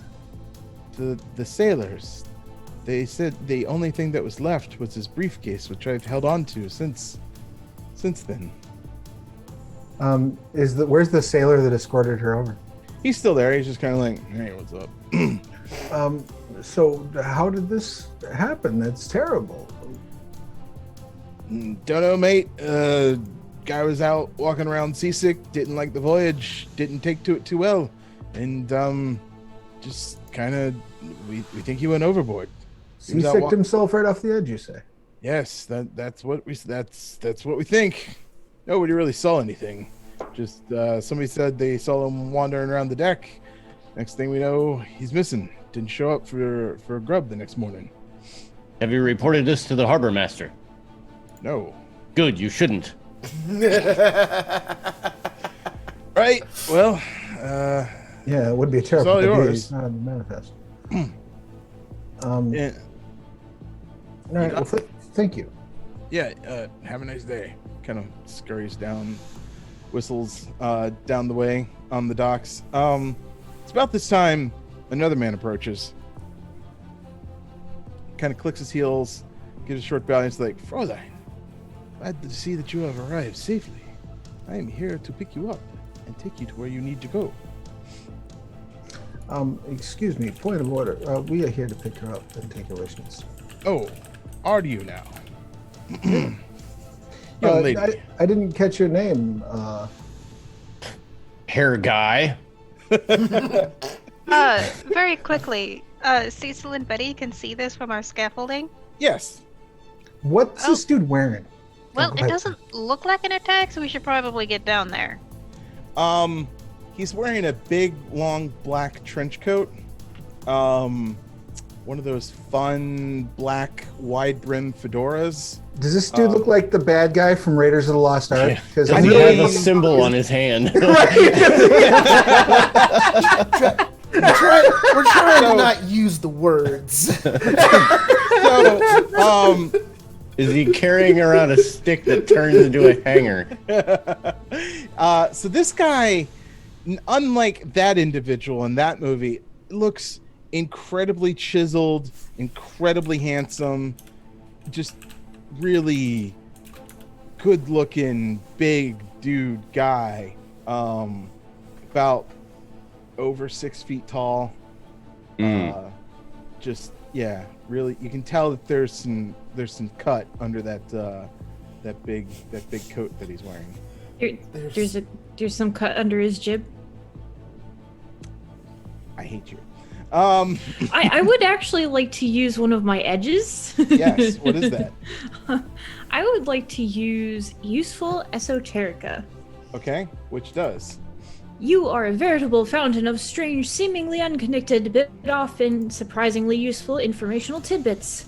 This could be the result of an eclectic career, accumulated folk wisdom, or diverse reading habits, but whatever it is, it sure comes in handy. Gain 1 enhancement for all tasks related to research and analysis, as you always seem to know some stray fact that helps you tie things together. I would like to use that to look for symbols on him, or specific mannerisms.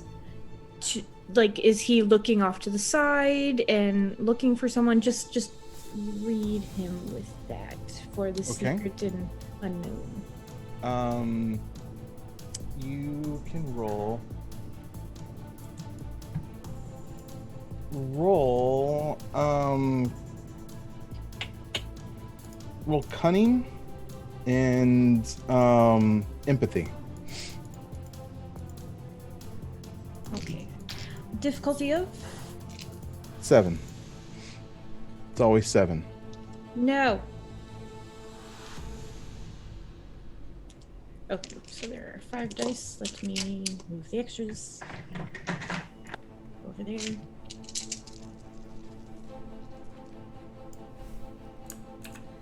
So I've got 2 10s, an 8, and a 9. Jesus Christ. Okay. This guy, you've heard stories. Have you been to Europe, maybe? Been to Germany at all? Probably done some classes abroad Okay. until the war. This dude is Prussian as hell. Pretty tall. You don't see any defining sigils or anything on him, but he definitely seems out of place. He definitely is very straight and proper. Definitely very military type movements to him. Very deliberate, and the dude, and you just pick up on the fact that this dude's probably strong.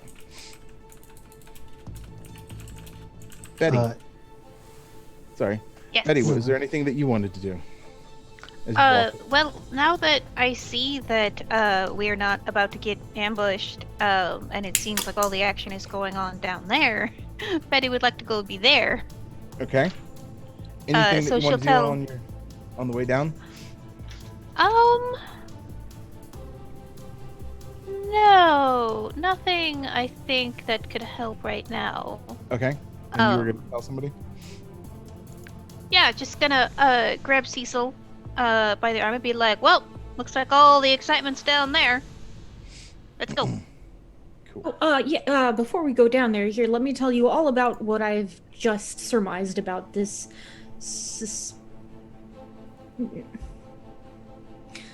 IRL brain fart. Tell me on the way down. Suspicious. Yes, suspicious. Here we go. Brock, Yes. you're in your hiding place. Mm-hmm. What do you do? Can I hear the conversation that Daniel and Henry are having? Yeah, I'll say you're close enough. Okay. Then I'll just kind of keep...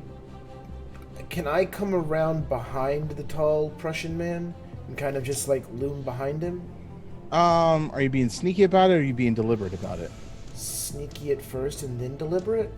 All right, give me some sneaky rolls. Dexterity plus larceny. I don't know if this might help, but my intention was to lean into him and say to him in German, since I'm a polyglot, there's been a change of plans. I need you to return back to your headquarters and await further instructions. Okay, we'll deal with that in a second. I just didn't know if that might help with the stealth. We'll see. It definitely. Steve, what'd you get on your stealth rolls? 2 successes. 2 successes. You do manage to get within closing distance of him, but you feel like if you get any closer, some boards will creak or something like that. So you're within distance of jumping this guy if you need to. I don't want to. Okay, I don't want to jump him, but I do want. know. I want it to be that scene where I just I'm posing up behind him. You get the feeling that if you straight up try that you might aggravate the situation. So you can either hang back within distance, or you can be Brock and Brock this. I hear so all right. I'm not completely stupid. So I can see that Henry is using his abilities, and I will break off from completely antagonizing the situation, but I'll still kind of like getting closer, kind of posting up so I can intercede if needed. All right.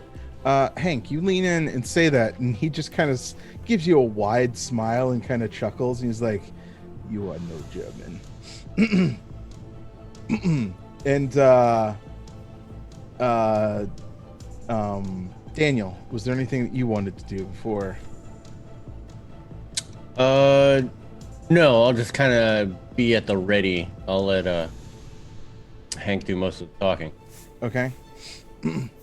So he kind of gives that same smirk to Hank, and sort of his gaze takes a while to leave off you and go down to Olga, where he's just like, "Fräulein, please come with me. These men here, they are here to do bad things to you." And he starts to reach for her.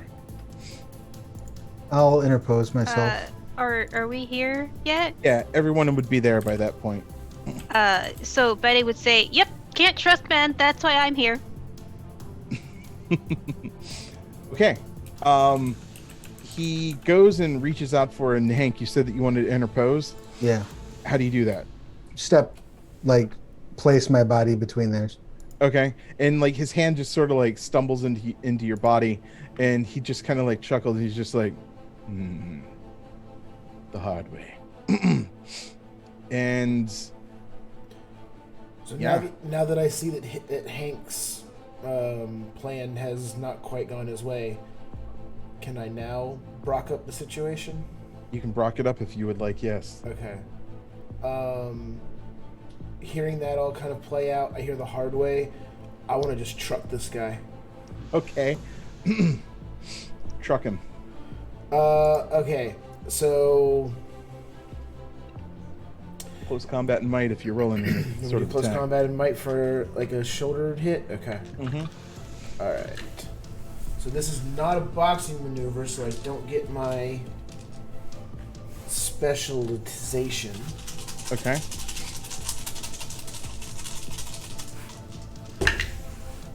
It's 7-5-1-4-7-1. That's 2 successes. So 2 successes. Okay, so what happens is he looks at Hank, says the hard way, then Brock just like comes in and barrels into this guy, shoulder checks him straight in the back, which offsets him, and he's just kind of like he starts flailing about as he's kind of close to the edge of the dock at this point, and he's stumbling. Hank and Daniel, Betty and Cecil, what do you guys do? I say, well, if you insist. And then I turn to the girl and say, let's get you out of here. Kind of looks at that, looks at you, and just like she starts bolting because she's not sure who to trust of any of you. So she's kind of in a free run on her own at this moment. What do the rest of you do? Hank, I would like or to Betty, go... we'll go with you since Yeah, I would like to go run after Olga. Okay. And is there any sort of role I can make to be like, we're on your side? Give me an empathy and presence. Okay.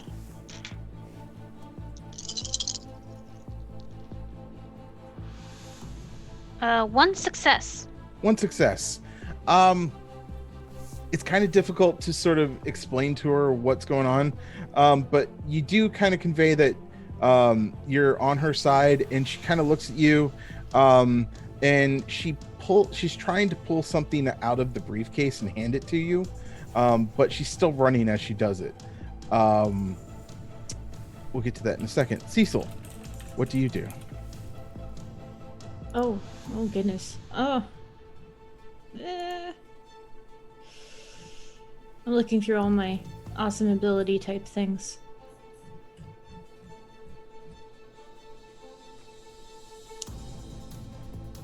I would like to use weak spots. And that does, it's better to catch a flaw early before something or someone gets hurt. Your character has an eye for weaknesses in materials, or can spot errors in blueprints and calculations once per milestone. She may reroll a failed attempt or ignore a single complication. Won't work in this situation. No, I can't see this guy's weaknesses. The way that last one read, though, it's I know that was surprising. It's more for like when you're trying to like break something or like interrupt the, I got to disarm this bomb. Stuff Okay. like that. Darn my taking things literally. Let's see then. I was just looking at my gifts, by the way. Is there anything either in that briefcase or on this person's person that is emanating flux or telluric energy of any? Because I have that bad luck. It is not. There is no big source of telluric energy in the area, which Cool. you kind of expected there would be. But I take that back. There is, but it's on the ship currently. If it's a person, I wouldn't know. Only objects. I will say that you get faint hints of it. Well, actually, two things. You get faint hints of it sort of in the area, which seems unusual, but you definitely get it from this dude. Okay. Cecil, what you got?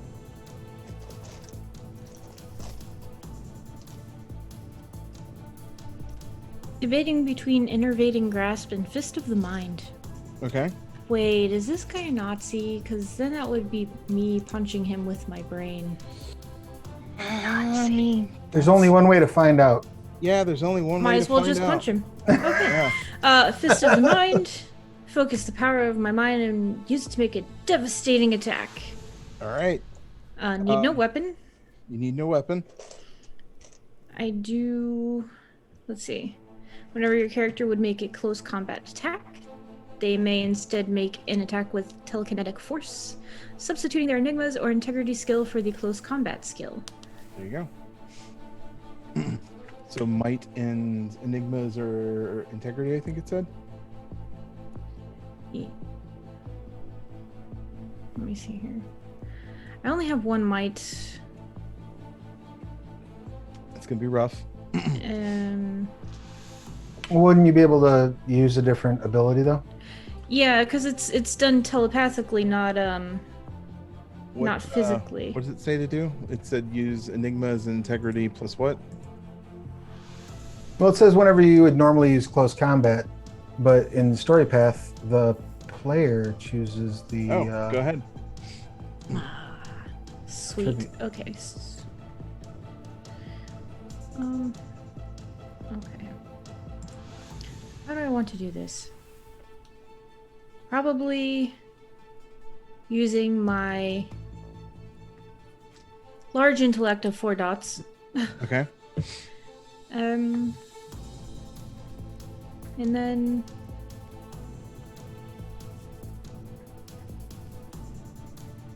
maybe enigmas, because it did mention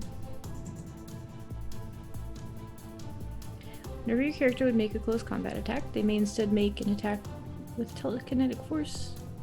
Oh, okay. So instead of rolling close combat, I roll enigmas or integrity. Okay. So that. Right, because when you're just like straight up punching somebody in story path, you could theoretically roll like close combat and cunning. Like, I'm gonna punch this dude in the kidney. You could be like, I'm gonna use cunning instead of might. I like that plan. Cunning, and then Or whatever ability you want to use. oh no, I like cunning. That makes a lot more sense. Attribute, I should say. Yes. And then Enigmas. integrity is one of those. So 5 dice total if I am mathing right. So it'd be cunning plus integrity, attribute plus skill. Okay.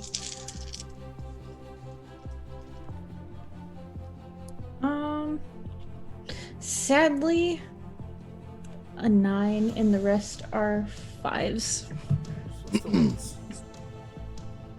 Yeah. So what happens is you just sort of hit him with a blast of wave energy inside of his brain, and it kind of gives him a headache, which causes him to stumble over, and he falls onto the gangplank and is trying to keep himself up and from falling into the water. So this guy's completely stumbled and messed up.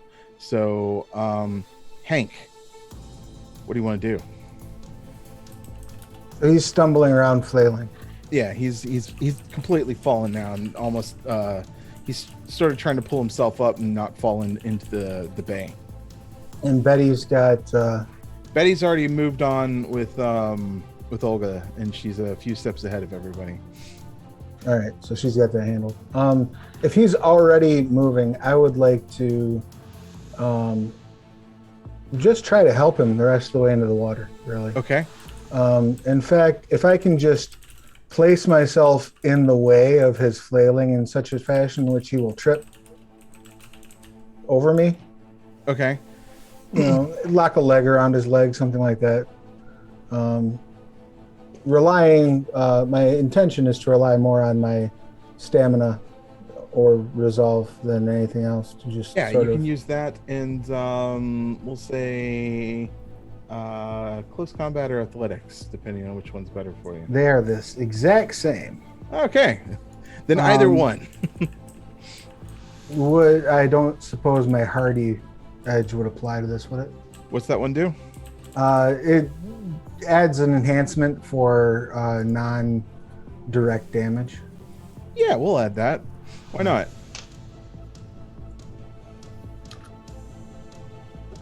That's a lot of successes. That is so many successes. You're literally just sort of dancing on the gangplank, and this guy's trying to pull himself up, and you're stepping on his hands and everything. And, pardon me. Excuse me. Yeah, and just like kind of kick him, and he stumbles into the water. He just stumbles and then falls into the water between the dock and the boat. And he just babbling around in the water, and then just you see him disappear under the dock. Oh. More of just swims that way as he doesn't want to get crushed between the dock and the ship, I guess. Cool. So, Daniel, you see this happen. What do you do? I will actually go to assist Betty, because Okay. if I know these type of gents, there's going to be more than one. Okay. You run up and you catch up with Betty and Olga, and you're all still running, as that seems like the right thing to do. Do you say anything? Do you do anything once you get there? What do you do? Well, once I catch up with them, I'm going to say that we must get into the vehicles and leave immediately. There could be more of them on their way. All right. Brock. Oh. Betty? Can Betty respond to that? Sure, go ahead. Okay. Olga will take you wherever you want to go. Whether that's with us or somewhere else. No, and she pulls out a letter that she has that she had kept on top in like the top of her father's briefcase, and she stops running and presents it to you, and it has the same letterhead that you guys got, and there's just this long.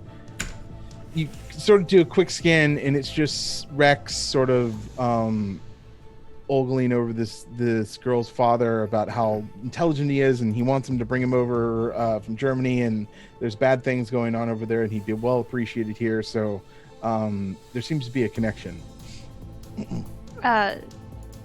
Yeah, Betty will pull out her letter and show it to Olga. Oh, you know this man. My father talked to this man. Ah, then we must go see him. He might know what happened to my father. Probably not. But yes, I can take you to him anyway. We're meeting in the Nevada Highlands in a place called Las Vegas. In the desert? That doesn't make any sense.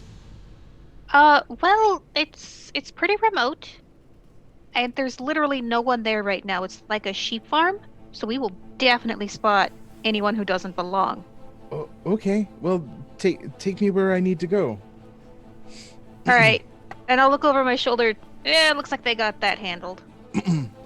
And you and Daniel go sort of take her and start moving towards the car. And between you have to head through this alleyway. And as you start at the end of the alleyway, at the other end of the alleyway, is a black-coated dude in a wide-rimmed fedora, and he just stands there imposing at you.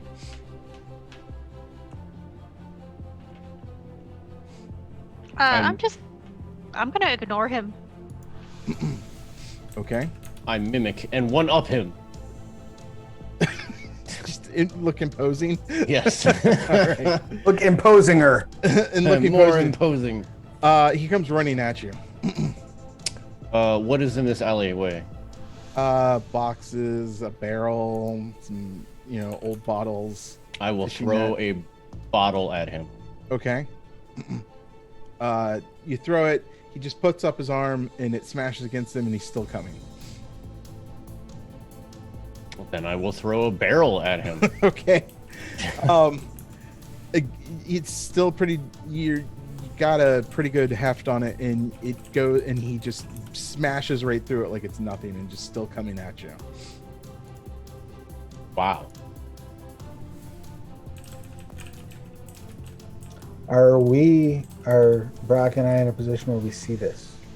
You can see them off a few yards up, and you see Daniel throwing stuff into an alley, which is just weird.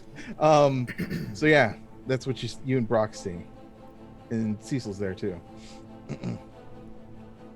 Well, if he continues going forward, once he gets near me, then I will throw my fist at him. Okay, throw that fist. What am I rolling? You can roll whatever attribute you want, and then we'll say close combat.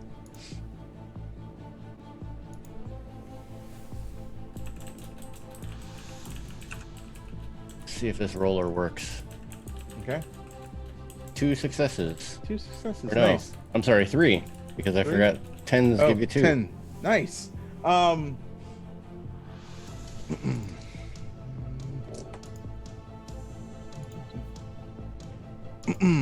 Oh, wow. Okay. So, you wait till the precise moment and you just throw that fist and you clock him clear on the chin, which sends his head into the wall, and he bounces back and just sort of like shakes it off for a moment and just looks at you with that weird smile. It looks like it's the exact same dude that just went into the water. Smiles at you and just like it laughs at you.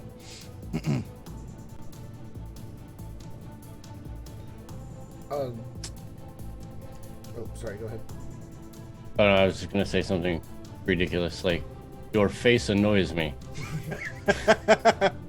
Brock, Hank, and Cecil, you guys, you actually do see Daniel just clock this dude square in the chin and takes a headbutt into the wall and bounces back. What do you guys do? Well, it appears the one that fell over is dealt with. Perhaps we should go make sure our friends are not being assaulted. Not a bad idea. Why don't you go knock that gentleman out, and I'll go get the car. This is a good plan. Thanks. I and- take off running. Yeah, and I will take off. Okay. It doesn't take you that long to get there. Cecil, what do you do? I think I would be best suited with Betty and Olga Okay. if they're still around, and try and maybe evaluate some of the things in the briefcase if she'll allow it. So what's going on right now is Betty, Olga, and Daniel are squaring off against this dude. So Brock's running over there now. You were back where the dude fell in the drink. So Hank's going to go run and get the car. What do you do?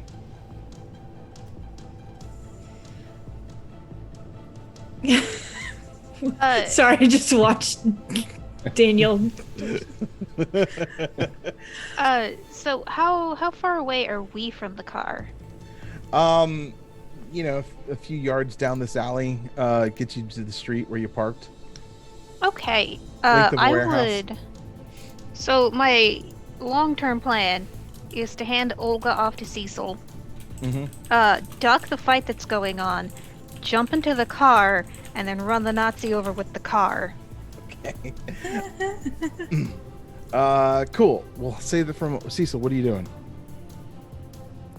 I will follow Betty's direction. Okay. With instruction. Okay. So Hank's running off to go get a car. Betty, you duck this dude and just run past him and start running up the alley, trying to get to the cars. Brock, you arrive on the scene at this situation. Daniel just clocked the crap out of him, and he seemed to take it with no problem. What do you do? Well, you might be able to go a couple of rounds with my friend Daniel here. I took old Jack Sharkey to the all 15 rounds. Try me, and I will. Everybody square around up you with him. goes, Jack Sharkey? Yeah. Jack Sharkey was a real boxer. That's Oh, not okay. a made-up name. It's a real guy. He was a heavyweight. He was heavyweight champion in like 31. Cool. You square up against him. What do you do? I come out with some. I legitimately am boxing this guy. Like, Okay. Brock goes into a straight up boxing match with him.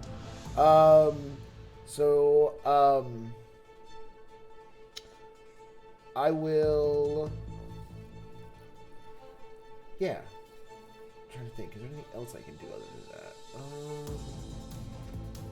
No, that'll be all. So I actually have all 3 ranks in Sweet Science, Okay.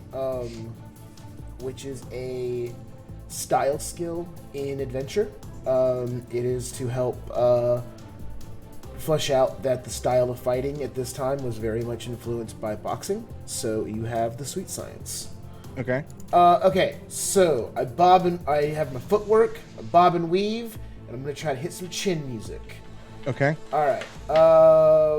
While using this boxing technique to attack, that is to not any close combat, but strictly unarmed punches, the cost to purchase critical stunt is reduced by 2 successes. So instead of, I think, 4 for a critical, you only have to get 2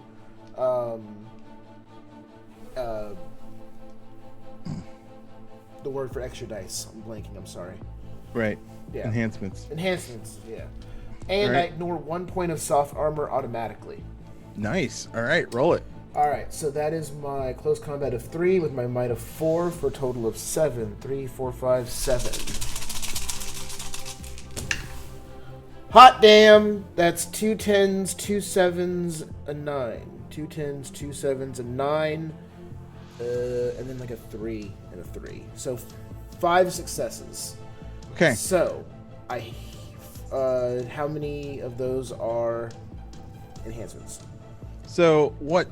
I'll give you all of this. What happens is you sort of bob and weave, and he's just kind of like looking at you like, what the f? What are you talking about? And then you just uppercuts. You kind of do a side jab and then straight uppercut right under that nice chiseled jaw, and you literally send him soaring down the alley.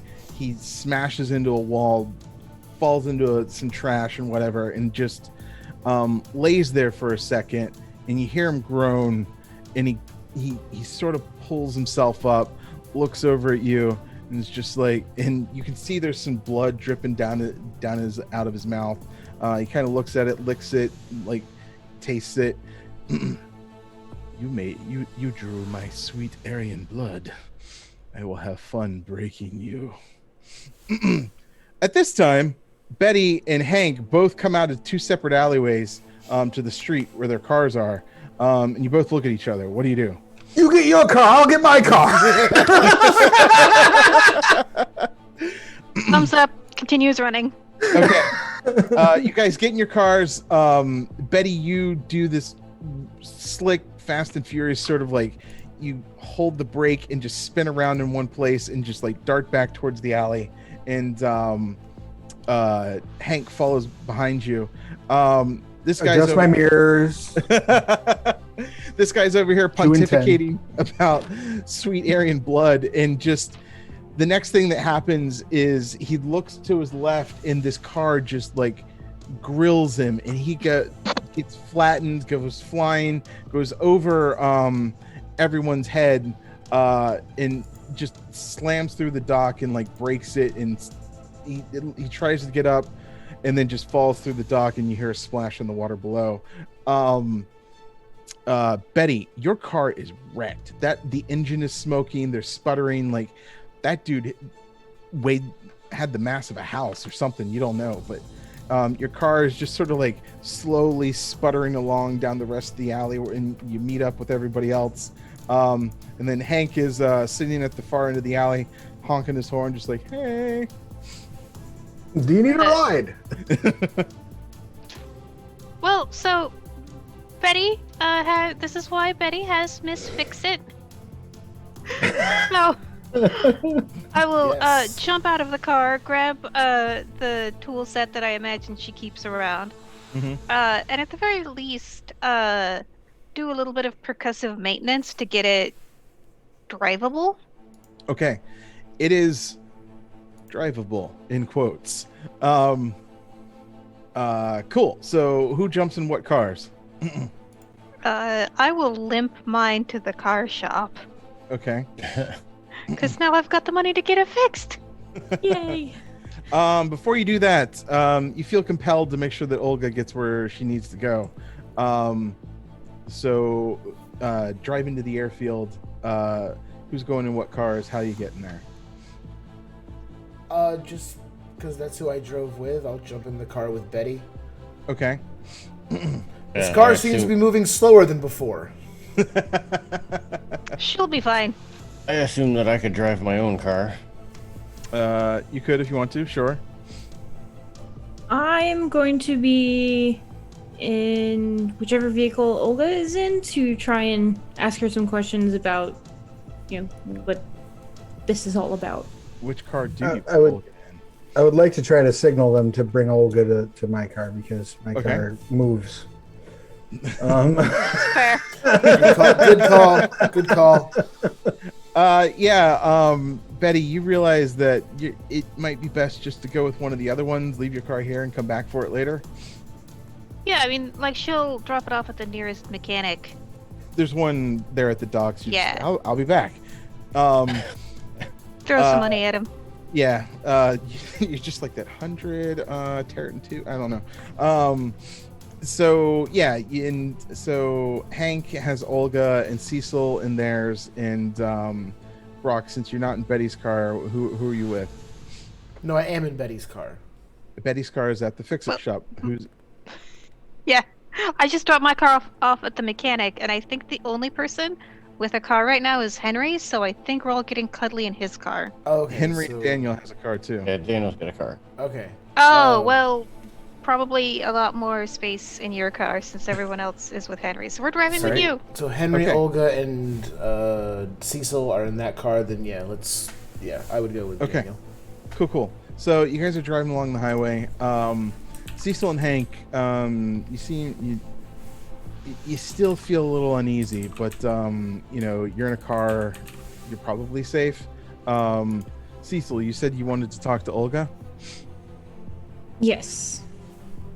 Might I ask what could have possibly caused someone to do something to your father? I mean, I know you said that he fell overboard, but I'm starting to think that that's not exactly correct. I don't, that's what the sailors told me. I don't know. Father was very, very cautious. He was very wary of something. When we left Germany, he was very scared, and he felt like this was a good opportunity to leave and that we would be safe. But he said that he thought there was somebody on the ship that might harm me. So yeah, I always stayed in the cabin. And he said to watch his briefcase, and if anything happened, make sure the briefcase gets to the man that brought us over here. But would you allow me to see what's in the briefcase? I understand if you say no. I don't know. Convince her. Oh God. Okay, I will attempt to do so. What would you like me to roll? Definitely empathy or integrity. And you pick the other. I am going to use my favorite with. I'm gonna go ahead and use empathy because integrity and empathy are the same amount of dots for me. All right, sounds good.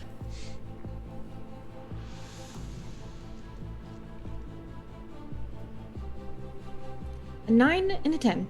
9 and 10, so that's 3. You sort of relate to her, like you knew you're into science, you read science books, you think maybe her father was a professor, so maybe this is science based, and you build an instantly good rapport with her. So she hands over the briefcase to you, and it's one of those fold over sort of satchel bags, satchel sort of briefcases with the little fold over and clip, and you open it up, and there's just a ton of papers in there, folders and papers, just scraps of paper. It just looks like a lot of old technical notes and things like that. In your brief sort of look at it, it's designs for electrical and like mechanical sort of something. You're not quite sure though, as you don't get the long enough time to look at it. Daniel, you're driving along. You're behind Hank. Give me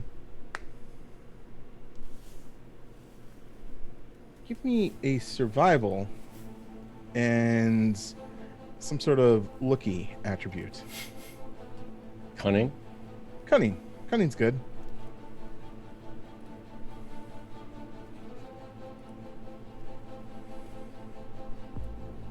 That is only one success, because I rolled a 1.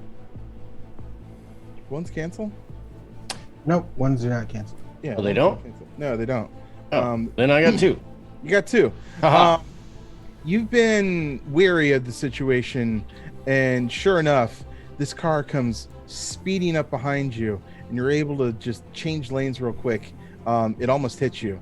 It slams on brakes and stays behind you. And yeah, it's you can hear it revving up again as it's trying to ram you again, as it's trying to cut over into the next lane. Keep it steady. Sorry. Do I notice that they've got a tail, that they've got some action? You see this happen. I would like to activate a skill trick if I can, please. Okay, what is it? Without a trace. Okay. It inflicts a complication rating equal to my survival skill to anyone attempting to track it. Oh. Nice. Read that to me again. What does it do?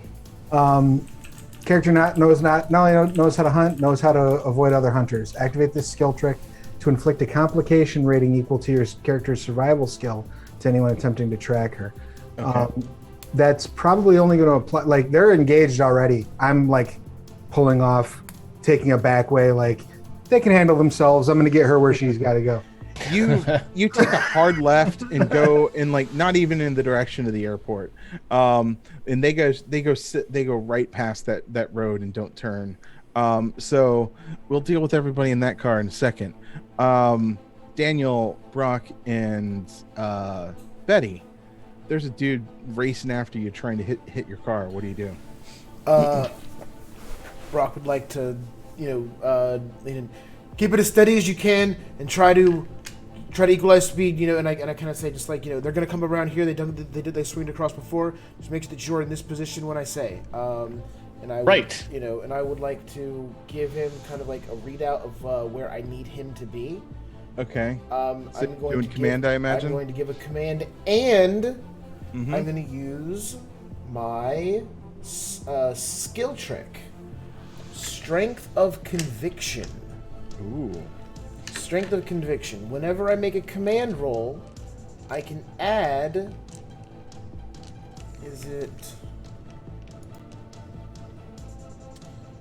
Add dice equal to your integrity skill.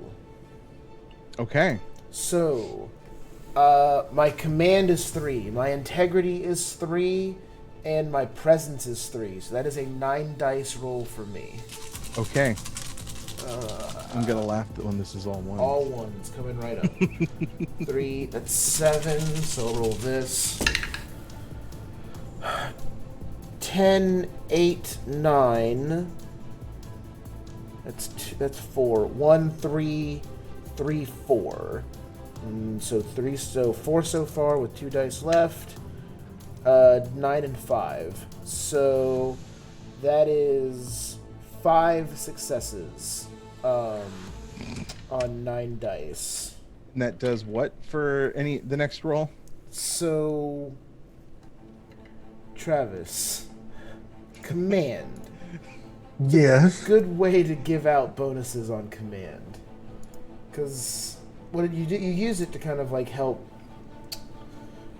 you know. Yeah, you're shouting tactics. You're like, you're like Captain America on the roof of the car, like, I need a perimeter at 38th Street, and the whole 9. That's what you're doing when you're using that skill. Effectively. So do those become enhancements? So on the next roll? So that would then. Those would then. I would assume. Yeah, mechanically for you, Sean, you would probably be giving him advancements based on either like a scale or equal to my number of successes. Got it. Cool. Something like that. So, Daniel, this guy pulls up next to you and is like keeping pace with your car, and you look over and it's like, holy shit, it's the same fucking guy. What? So I'm actually not done. Okay. Just Hot Dog Wizard and Timber Brad have both been very generous with giving all of us bennies. So thank you both. Oh, Okay, cool. The bennies. The bennies, give them to me. So Inspired can actually split their action at no negative from what I was reading. So I can actually have 2 actions. So I would like to give that command, okay, so that Daniel can keep me as steady as possible. And then what I would like to do is open the door, and then when I have him in the position that I told him to get in with the car riding up behind me, I want to leap from our car onto theirs. Okay. Cool. Give me in athletics and whatever jump skill you want to use. Okay. That's 3, 4. I'm gonna go. Yeah. I use Dex for that since it's not my best. Okay.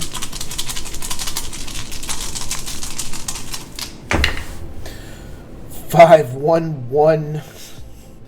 Damn it. 10 and an 8, so 3 successes. Plus, Okay. I'll take one of those bennies from Timber Brad to make that 4 successes. All right. You jump up and you're just like gripped onto the top of the car and you're just splayed out on top of it.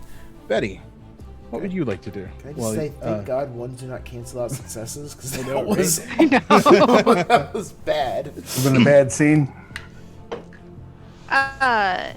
Yeah, I'm not sure exactly what I can do. Because I totally forgot to give myself any dots in like any. Oh no, I've got dots in aim. Can I have a gun and can I shoot them? I believe Daniel said that there was a gun under the seat. Does Daniel mention to you about the gun? He wouldn't have earlier, Mm-hmm. but seeing that, the situation that we're in, he wouldn't even say anything. He would just reach under and just hand it back to the back seat. There you go. You have a gun. I will shoot. All right. So that'd be aim plus which? Whichever you want. Dexterity? Sure. Okay, I got a 5 in dexterity.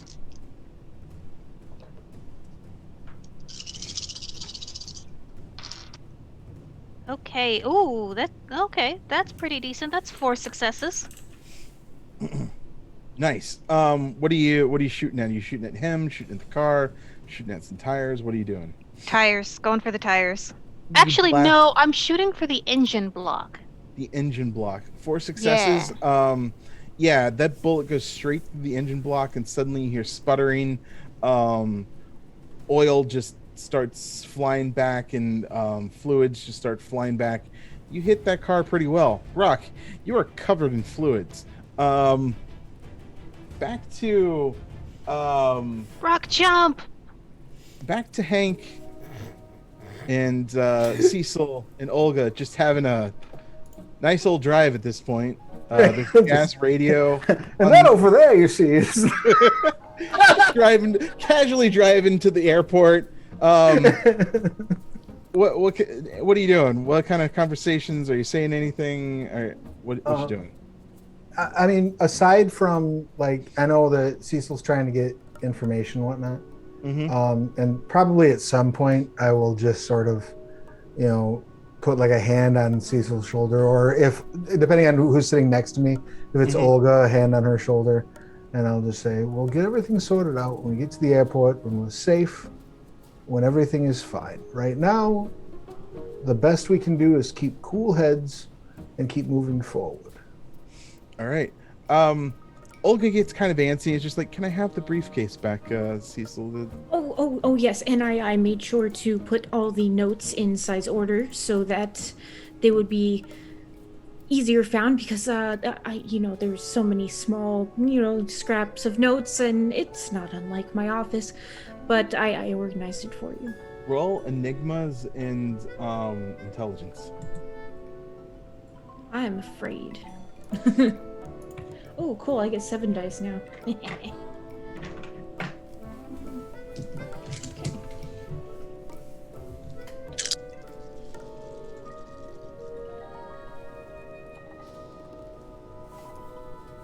2 7s and 10 are the only ones that matter. Okay. That's a lot. You realize that there is as you're trying to do your own filing system, you realize you're messing things up. This thing is in a weirdly coded way. And do you stop or do you continue? I stop. I in the middle of organizing these things and noticing, I'm like, I have to put these back the way that I found them. I just realized your father had a very, very intense method of organization that I had a slight oversight on. Excellent. And another person who could benefit from the Dewey Decimal System. You put it back, and you hand it back to Olga, and Hank leisurely drives you to the airport. If you look over there, you'll see the Hollywoodland sign. It's rather beautiful. And he's playing tour guide and trying to keep him. Excellent. I appreciate that.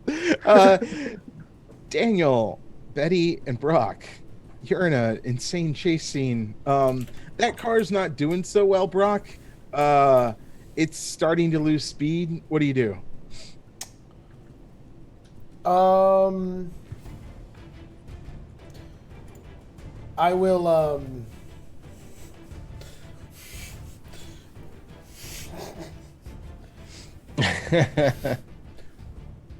I'll look at them through the windshield, like the oil's like spraying over me, and just be like,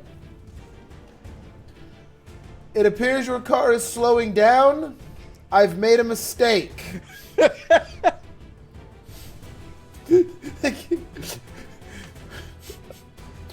Would you mind pulling over, please?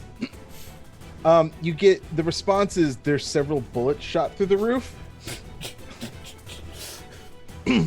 Fine, very well. And I'll just kind of passingly throw a couple of punches into the engine just to try to mess it up a little bit more. Okay. But my main action that I want to do is turn as best I can and either jump off the car, or if I can signal Daniel to slow down, jump back onto his car. One of the two. Yeah. Betty will call out to Daniel. Wait, we gotta pace him to get Brock back. Daniel, I imagine you slow down. I will. I mean, we could matrix this. I mean, yeah, I was gonna say you could give Brock a complication to try to have to jump to a faster car. That's Well, no. What I'll do is I'll slow down okay. enough to let the this Nazi's car pass a little bit, and then I'll come up behind him. Okay. That way, Brock can just run over and jump onto my windshield. Brock, just athletics and dexterity. Don't botch it. All right, and then I will. Yeah, okay. All right. Is there any way that I can help? No, I want Steve to fail miserably. I did not. I got. Well, not as many. So I got a 10 and a 9. Fair enough. So that's 3 successes. You jump back in, or you run back to the other car, and you jump on top, and Daniel speeds away, and that car eventually sputters and is stuck on the highway for a very long time. I will fire off a couple more shots just for good measure. And they fire off back as well, but it gets off in the distance, and amazingly, The cavalier firing of bullets in a city. Hank pulls up to the airport entrance, and Daniel pulls up just behind him. Daniel's car is like one side is splattered in oil and grease and fluids. Bullet holes. Brock is not inside the car. Brock is still like on the back bumper, just kind of like holding on, riding it in like a chariot. Nice. Like Betty is like, oh, I should help him get in. No, actually, that looks really fun. You got some oil in your car. We had a bit of a Might want to wash that problem. off. Not great for the paint. There's an airport security guard that you just rattle off the name Olds, and he's just like, oh yeah, hangar 23 down that way, and you both pull up, and there's a nice passenger plane waiting in the hangar. It says Olds and Sons on the side, and there's a pilot who's looking all spiffy and like ready to fly, and he's just like, all right, hop inside. If you're ready to go, I'll get us up in the air. Oh, yeah. They called in. You're off duty. You can go home. Oh, all right then. Have a good flight. Thanks for your Thanks. service. And I put like a dollar bill in his hand. Oh. Thank you. Oh. Yeah, all right. No problem taxiing up, you get in the air, and you're sailing along. You chart a course for Las Vegas. But It's not even on any of these maps. just a little dirt speck, and like it literally has next to this. Why are you flying here? They still have plenty of nor desert will to it- land in. This is not, nor will it ever be a place people go. No, why would they want to? It's a dirt pile. As you're starting to sail over the cityscape that is LA, you see off in the distance, coming up rather quickly on you, is a large Zeppelin. Wait, what? Yeah, and that's where we'll leave it till next awesome time. Ominous Zeppelin. Ominous Zeppelin. Oh, Great. Now I have to wait an entire week to figure out when I'm going to say no ticket. I don't know. This Did is I change my short-term aspiration? Yes, if you want to. Yeah. Speaking of which, did you guys who made their aspirations? I did punch a Nazi. You did punch a Nazi. Does running one over count? Yeah, you punched it with a car. We'll let that happen. I'll take it. Let's see how many different ways we can punch Nazis. With brains, with cars, with fists. Right? With dancing?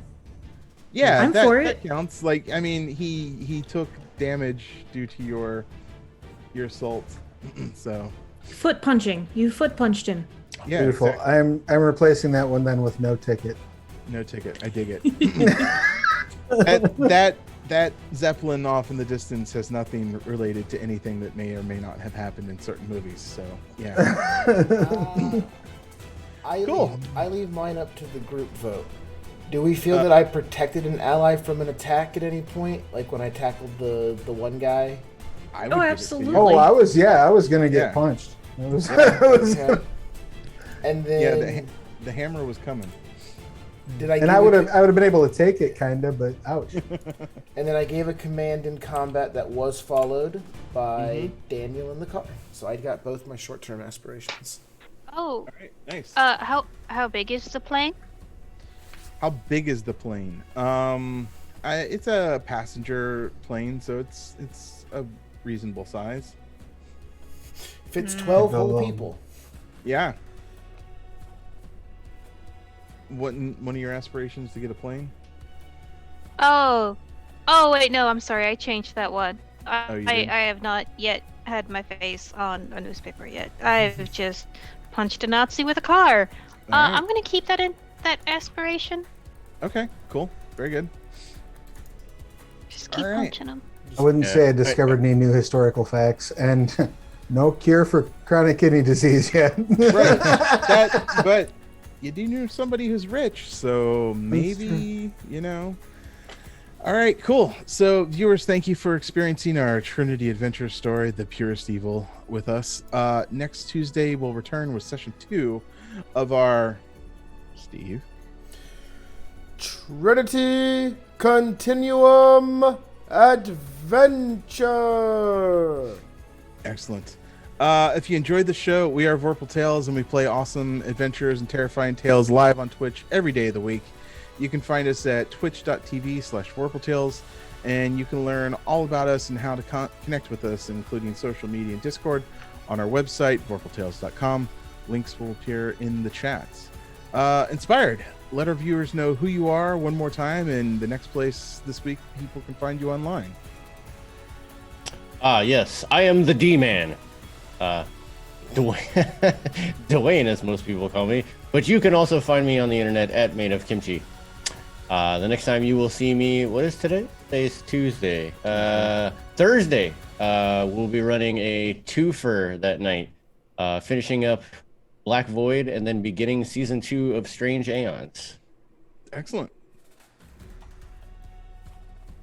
Hey everybody, I have been Cecil, and you can find me all over the internet as Changeling Ever because I am Ever. And you can also find me on Etsy, Neat and Co Designs, as in hey Ever, that's a neat bow tie. Why yes, thank you. I got it off of not Etsy. But anyway. It's a very neat bow tie. Well, thank you. Very cool. You can find me playing tomorrow with Sean again. An entirely different sort of game. I almost called it Infinity. Tales from the Loop, where I will be Bug. It's Bug Day, everybody. It's Bug's Day. Bug Day? Bug's Day? Yeah, Bug Day. Yeah, sounds right. Hello, everybody. I am Steve. You can find me all over the internet at Voodoo Arcade. Tonight I played Brock Steele and had a lot of fun. Next time you can find me will be tomorrow, also playing on Vorpal Tales channel with Sean. Cool. Yeah. All right. Hello, everyone. My name is Rachel. I've been playing Betty. The next time you will find me is tomorrow night over with Travis at Plastic Age Plays. We're going to be playing Savage World Rifts. It's a lot of fun. I'm playing a juicer. I'm really hoping to go out in a blaze of glory. And then I will be back here on Thursday to kick off Jumpstart Month with the Changeling to the Dreaming. Jumpstart Yours to Keep. It's going to be a lot of fun. We're adding a new cast member. I'm really excited. And then on Sunday, I will be over at Vorpal Tales for White Walls. So, and if you liked all of this punching Nazi action, in a couple weeks, a game that I worked on is going to be going live on Kickstarter. It's called Purest, Cinematic Universal RPG. I wrote a genre for it. It's called Punching Nazis. Guess what you do?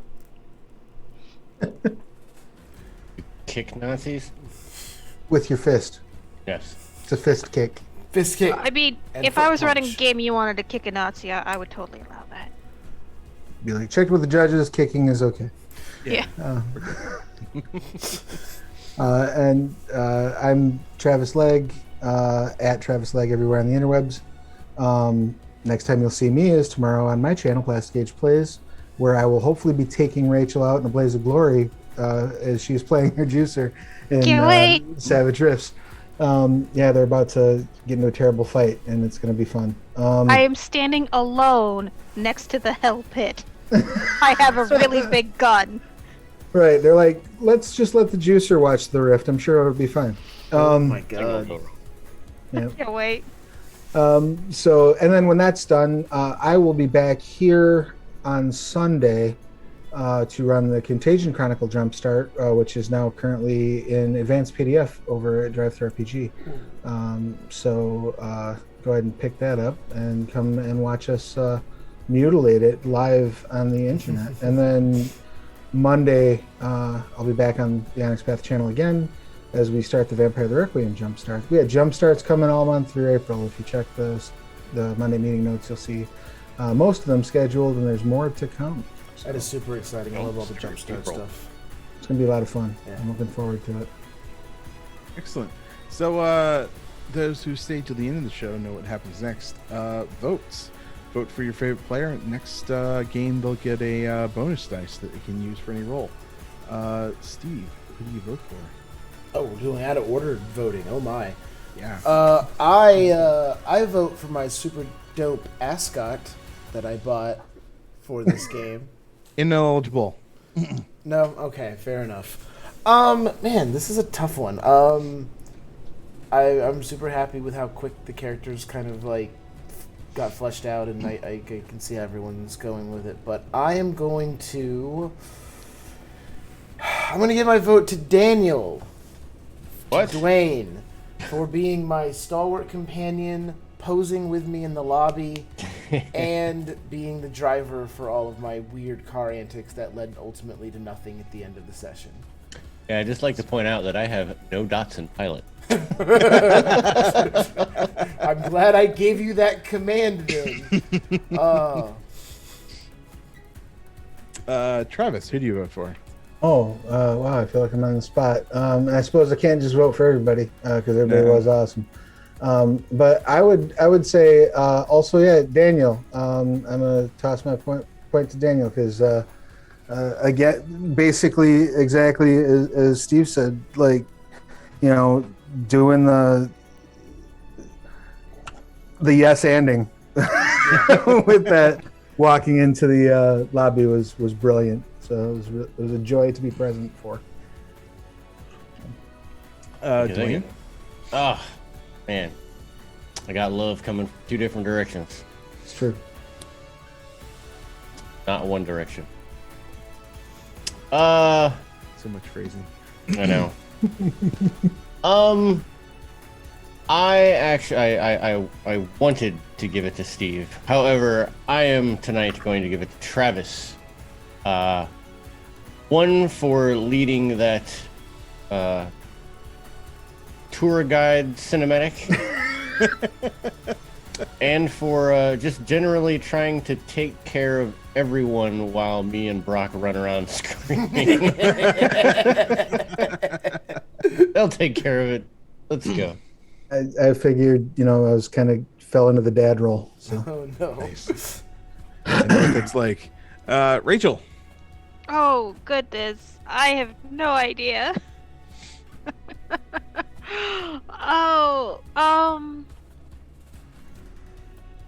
I think I'm gonna give it to Ever. I feel like I vote for Ever a lot, but yeah, I'm gonna give it to Ever, because your portrayal of Cecil is really good.